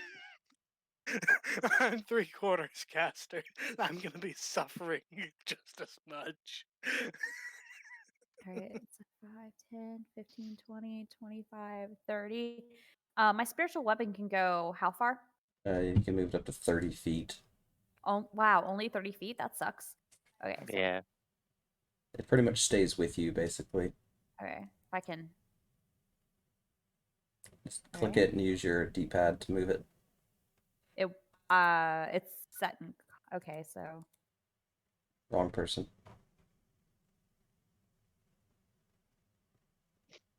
it's saying it's set in combat. I do not have permission to move it. I'll do that. Here you go. Okay. Try it now. 5, 10, 15, 20, 25, 30. Okay. And that's... I can take a dash action, right? Yeah. So 5, 10, 15, 20, 25, 30. 5, oh, 10, 15, 20, 25. Well, the weapon you can't move with a dash action. Okay, that's fine. All right. I'm still learning. I've Yeah. never used You use your spell bonus before. action to move it up to 30 feet and make an attack. Oh, then I can't take a dash. Well, you would be using your action to dash because you didn't attack anything. Oh, gotcha. Okay. Yeah. You're not a rogue, so you don't really use your bonus action to perform like dashes and disengage and Thank you things for like that. clarifying. You're fun. Okay. So Dragon Breath is a concentration spell that I can use my action to use repeatedly. So If you use it again, just don't do undo spell slot to cast it.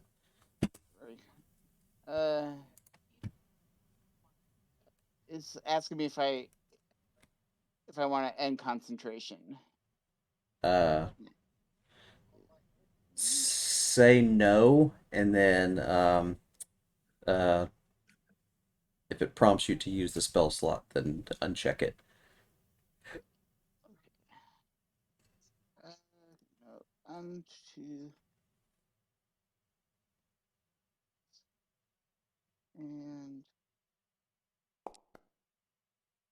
and I'm going to use I don't know why it's asking me to make a saving throw. It's because you accidentally targeted yourself on accident. Okay. You accidentally moved it just a little too far to your left. It happens to say no.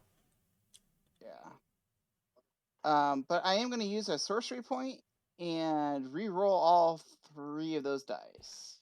Okay. Just re-roll all 3. Just roll 3d6s. There you go. That's a much better roll. Yes, it is. Okay, he's dead.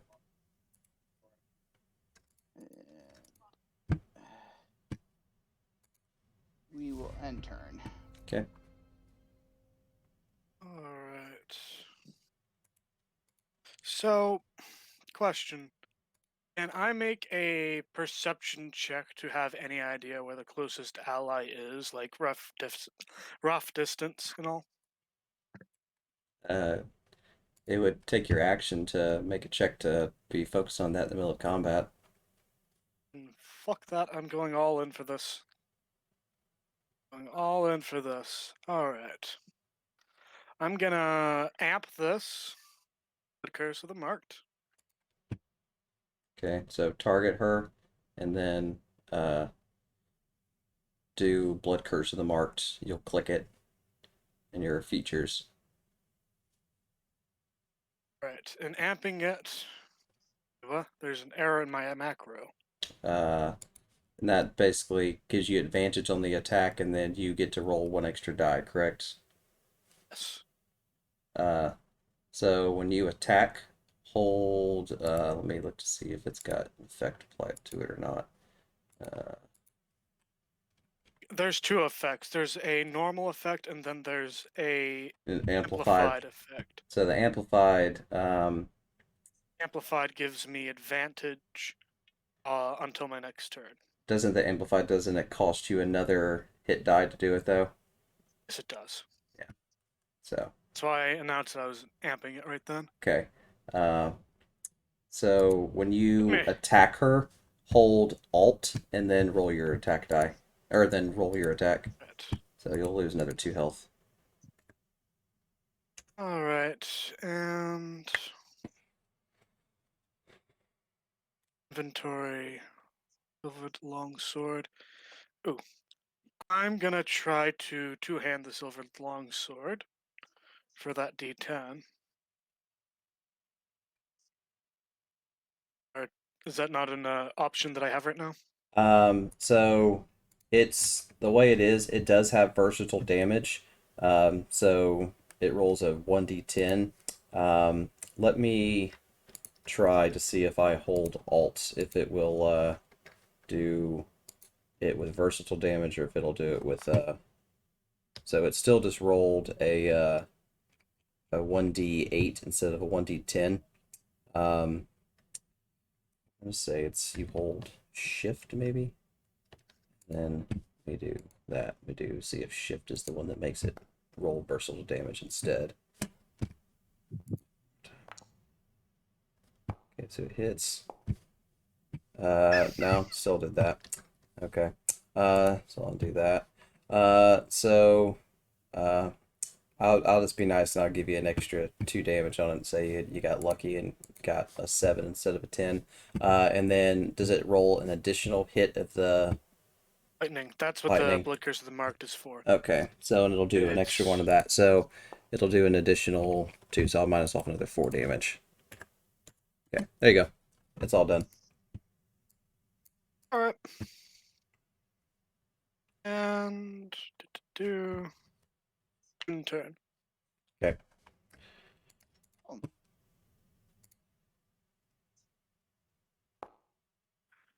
about to go down. Yep. I'm down. There you go. That's what you get for jinxing rolls. I mean, fair, but I didn't get crit once. Honestly, I shouldn't have used my spell for Thunderwave. I should have used it for Shield of Faith and then taken dodge action. At least there's no penalties in this round, though. Mm-hmm. Just to practice. Now, next session. Yeah, everything's real. Yep. Yep. And you might have to pull German's ass out of the fire more than once because he's too honorable to want to really do anything but single out someone, and then that leaves him oftentimes alone with one enemy, and then another enemy can just walk up to him and take what happened there. Oh boy. I'm gonna have to get that shirt. It says cleric. I only have so many spell slots, guys. As also, I went ahead and applied the other thing that you'll get a benefit from. Thank you. Mm-hmm. He's a bit of a cleric too, so you have to worry a little less about him. Yeah, but you can't heal yourself if you're on the ground unconscious. That is a Or fair if you're trying point. to I just go- ran out of spell slots. Yeah. Or So if you're trying to let's go all out target somebody. let's let him finish what he's doing. So I'm assuming you're attacking with the short sword. Yeah, but I'm gonna do this first.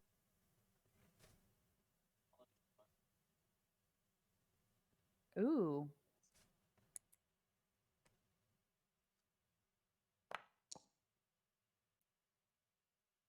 Wait, that should have advantage, no? Let me look to see the cursed eye. Let's make sure. So you're choosing creature. Okay, so they fail. Okay, so it doesn't give you advantage. It just allows you to be able to use the sneak attack even if you don't have advantage. Fair enough. Okay, well then that missed. But and then yeah, unfortunately you can't talk with your offhand this time. Word. And then I already used my bonus action, so... Yeah, that's why you can't use your thingy, unfortunately.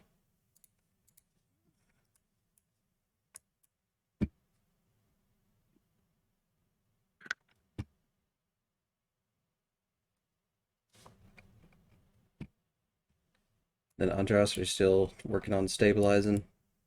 Yeah. Okay.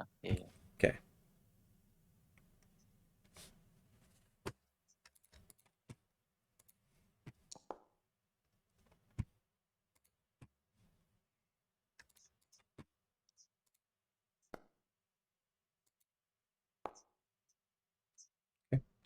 Little miss. Okay.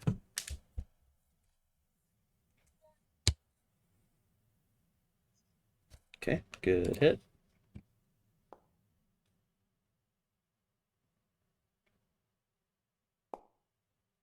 All right, solid damage. Nice.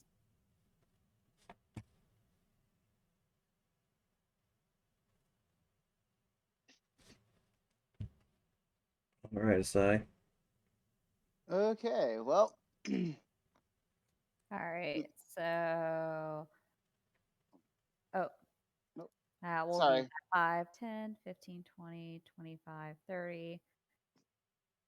And then click me and go 5, 10, 15, 20, 25.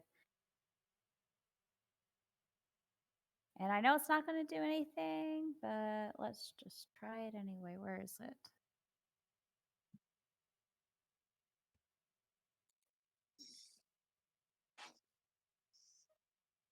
That's not going to do anything, but we'll try. Oh, he actually failed. Remember, the other one you have does do a little bit more, especially since they're wounded. You're totally right. I misplayed that. Just for next time, Oh. just to help you out. For next time, yes, thank you. That's very true. My other thing would have been much better. Well, So I did something. You're not. Yeah. You don't have a necromancy spell, do you? No. Not my domain. we're going to use my action to.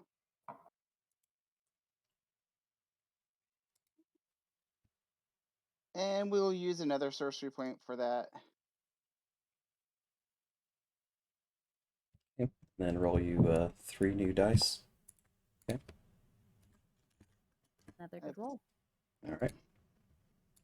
And then You we got will the elemental go. adept feat. That comes at level 6.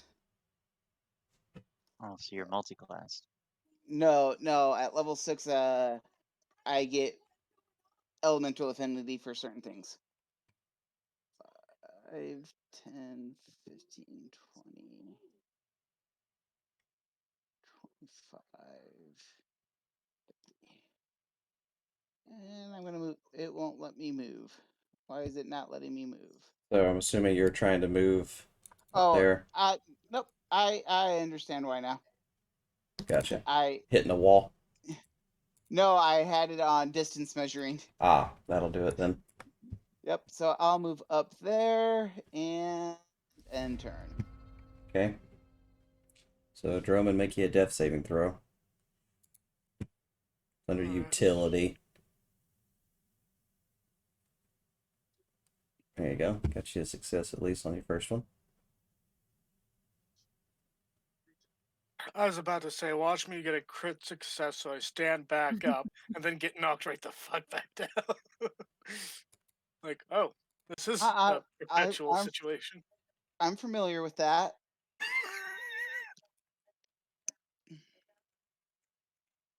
Heal, get knocked down. Heal, get knocked down. About 8 times in a row. But was any of those times a crit success saving throw, so you got healed by 1 point? No, but I think one was a crit failure. Oh. Luckily, he had one cleric and one sort of cleric beside him, right? Yeah. Well, no, technically 3. You were surrounded by 3 clerics. Yes. When you're so much of a liability, you need 3 clerics to keep you alive. Yeah, but it's Azos's turn.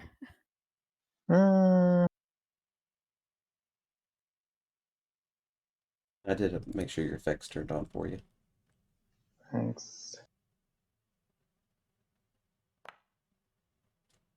Oh. So now how does that work? Okay, so let me make sure it's not just for that.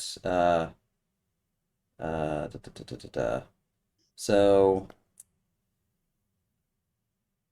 based on the way that it reads, is when you hit a creature marked by the thing with a weapon attack, and the die was an 18 or a 19, you can use your reaction to spend 2 of your points to turn that hit into a critical. So, Boom. Goes the Oh. dynamite. Someone's a crit machine. Possibly. I don't have that many. so you would only have 1 last point left, which you could use your other effect to do it, okay? Yes, math. All right, so let me put you back at one use left for that, so that you could use it for Yep. 1, and then we will roll you an additional 3d6 and Ouch. Damn. But before you roll another your offhand attack, now you can go ahead and attack. So to make sure I turned off the sneak off. Damn, what type of rogue are you? That is badass. Just That one. was not asking for you to answer. That was rhetorical. Just a rogue. Just a rogue. I like Yep. that answer. He got hella health though. Holy crap. Yeah. That was Andros, great. are you stabilized still?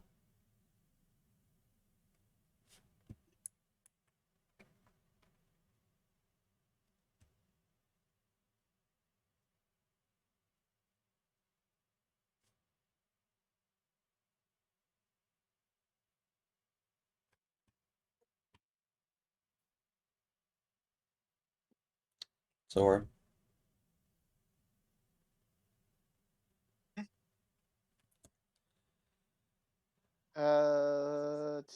Hey, buddy. Hey, Sora, if you're talking, we can't hear you.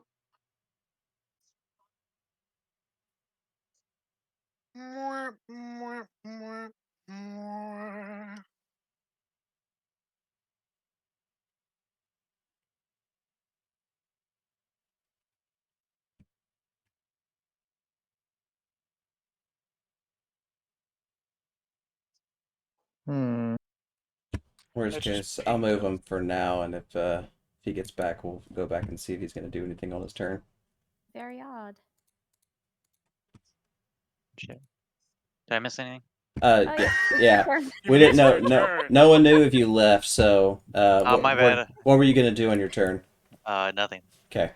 Okay. Oh, actually, wait. Do I need to fight? Old I boy's mean- dead over there. Are we still going? Yes. All right. A little bit. 5, 10. I guess I'll move out of the alleyway. Oh, I can see you. I can see you too. All right. Yeah. So he missed his Never mind. I see me? moved back into first the attack. alleyway. Now you see me. Now you don't. Slink back into the shadows like Homer going into the So you bushes. really are a pacifist tiefling barbarian. Yeah. I love it. Yeah, this is amazing. That's awesome. I love it. Yeah, too.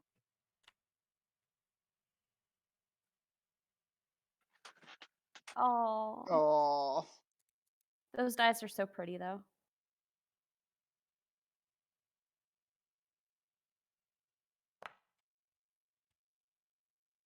This is bullshit. Aw. I agree. most Unfortunately, definitely. get used to it. Past my bedtime, man. I can't be having all these L's.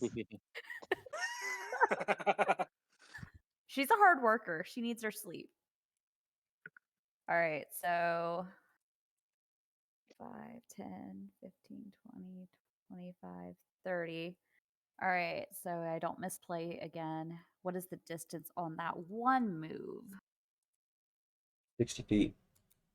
Oh, 60. So, okay.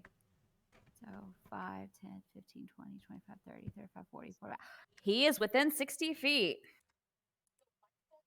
There All you right. go. So I'm going to do this little baby. And he Ah, yes. failed. That's a D12. Yes.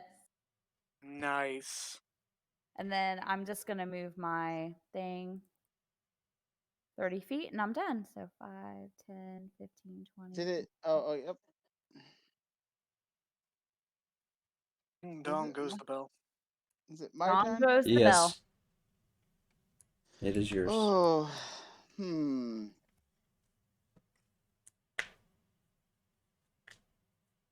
Well, let's see how cover and stuff works here. It's blocked by a wall. Okay, so I guess I can't target him. Yeah, he's up past your line of sight. There, you imagine there's like a railing there that you wouldn't be able to see past. So we'll do it this way then.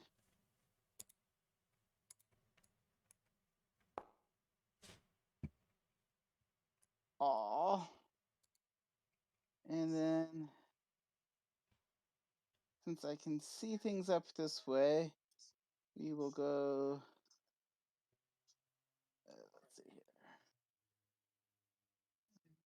5, 15, 20, 25, 30, and stand over this dead body. And we're going to start heading back this way now that I see someone up there that looked like they might need help. Okay. All right, so Drama, go ahead and do your death save again. Ah, yes. That saves. Lovely. Huh. Oh, good. And I'm assuming this will be the 5, last round. 10, I don't 5, like 30. that. Yes. Okay. I am not a fan. At least you're not really gonna die here. True. Just not good omen. Oh, another wow. Rude. Another one from God. Crit fails. Hey, with a crit fails today. You know, that's better than the crit successes that we're going to get the next time we play. Orlum, no. Been real, guys. I will At say least this doesn't- she Yeah. took on a knight by herself and almost killed it. So Oh, that's badass at level 3. Don't As worry, much as Orlum. I'm impressed, I feel like Orlum's performance was subpar this evening, and I'm not super pumped right now. So You rolled very, very well. And That's think about it. We great, were all but together. I'm dead. You're not dead yet. I'm on my way. I'm gonna get there and heal you. I only took on a bandit and half a swashbuckler. Yeah, you took on a knight.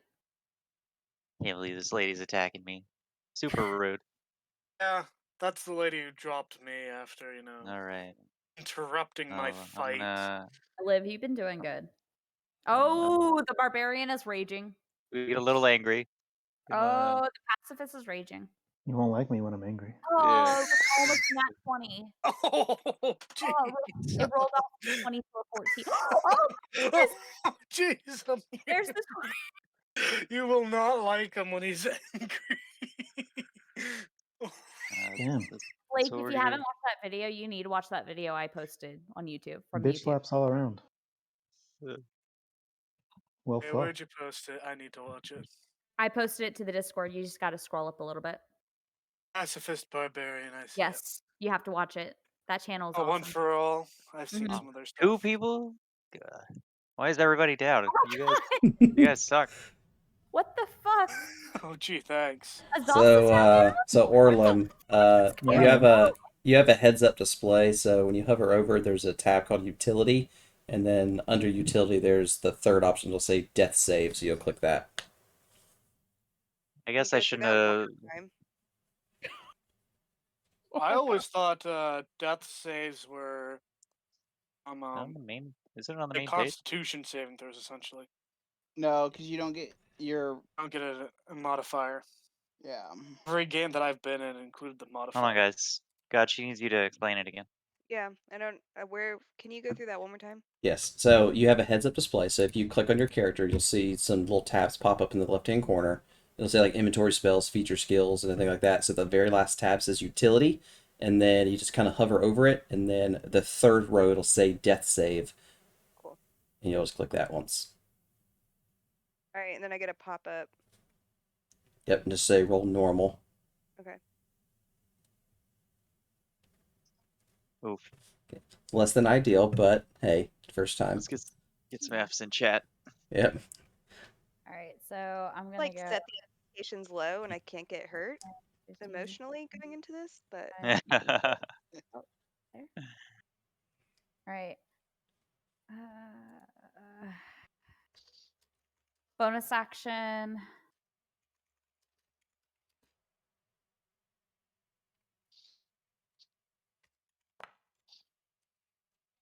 Better than nothing. And then, all right. So you're wounded. Oh, let me untarget Azos. Then we'll. Oh, he failed. Yes. Oh, I'm gonna like this attack if it did more damage. And that's my turn. Okay. 5. So 30 should get me right up here. And let's see here. target him.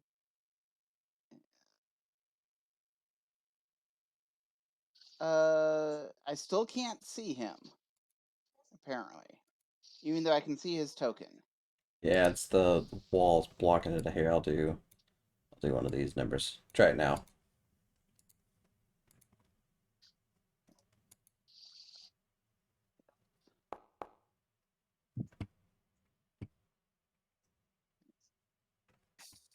Okay. 17 misses. Yep. Dang. Yep. That's Nice. plate armor for you. Gives you an 18. Exactly. That's me. Yep. But all right, we'll end it with that, and it's just a precursor to come of how many times you're all going to get dropped. Not me. I'm gonna stay in my corner and be fine. So, So when is the next session? so we will have our first session on the 17th. Sorry, 17th. I'm working the 16th. So next Wednesday, the 17th, and then Let me check my schedule. but that will be the official start.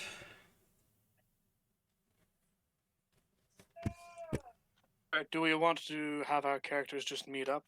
I kind of have it set up just based on like some of the stuff I sent y'all individually, and I'm gonna kind of like drop y'all in like kind of like waves based on realistic how long it taking you to get there based on whenever I wrote your journal entry, and then you'll kind of come in staggered a little bit. So. Okay.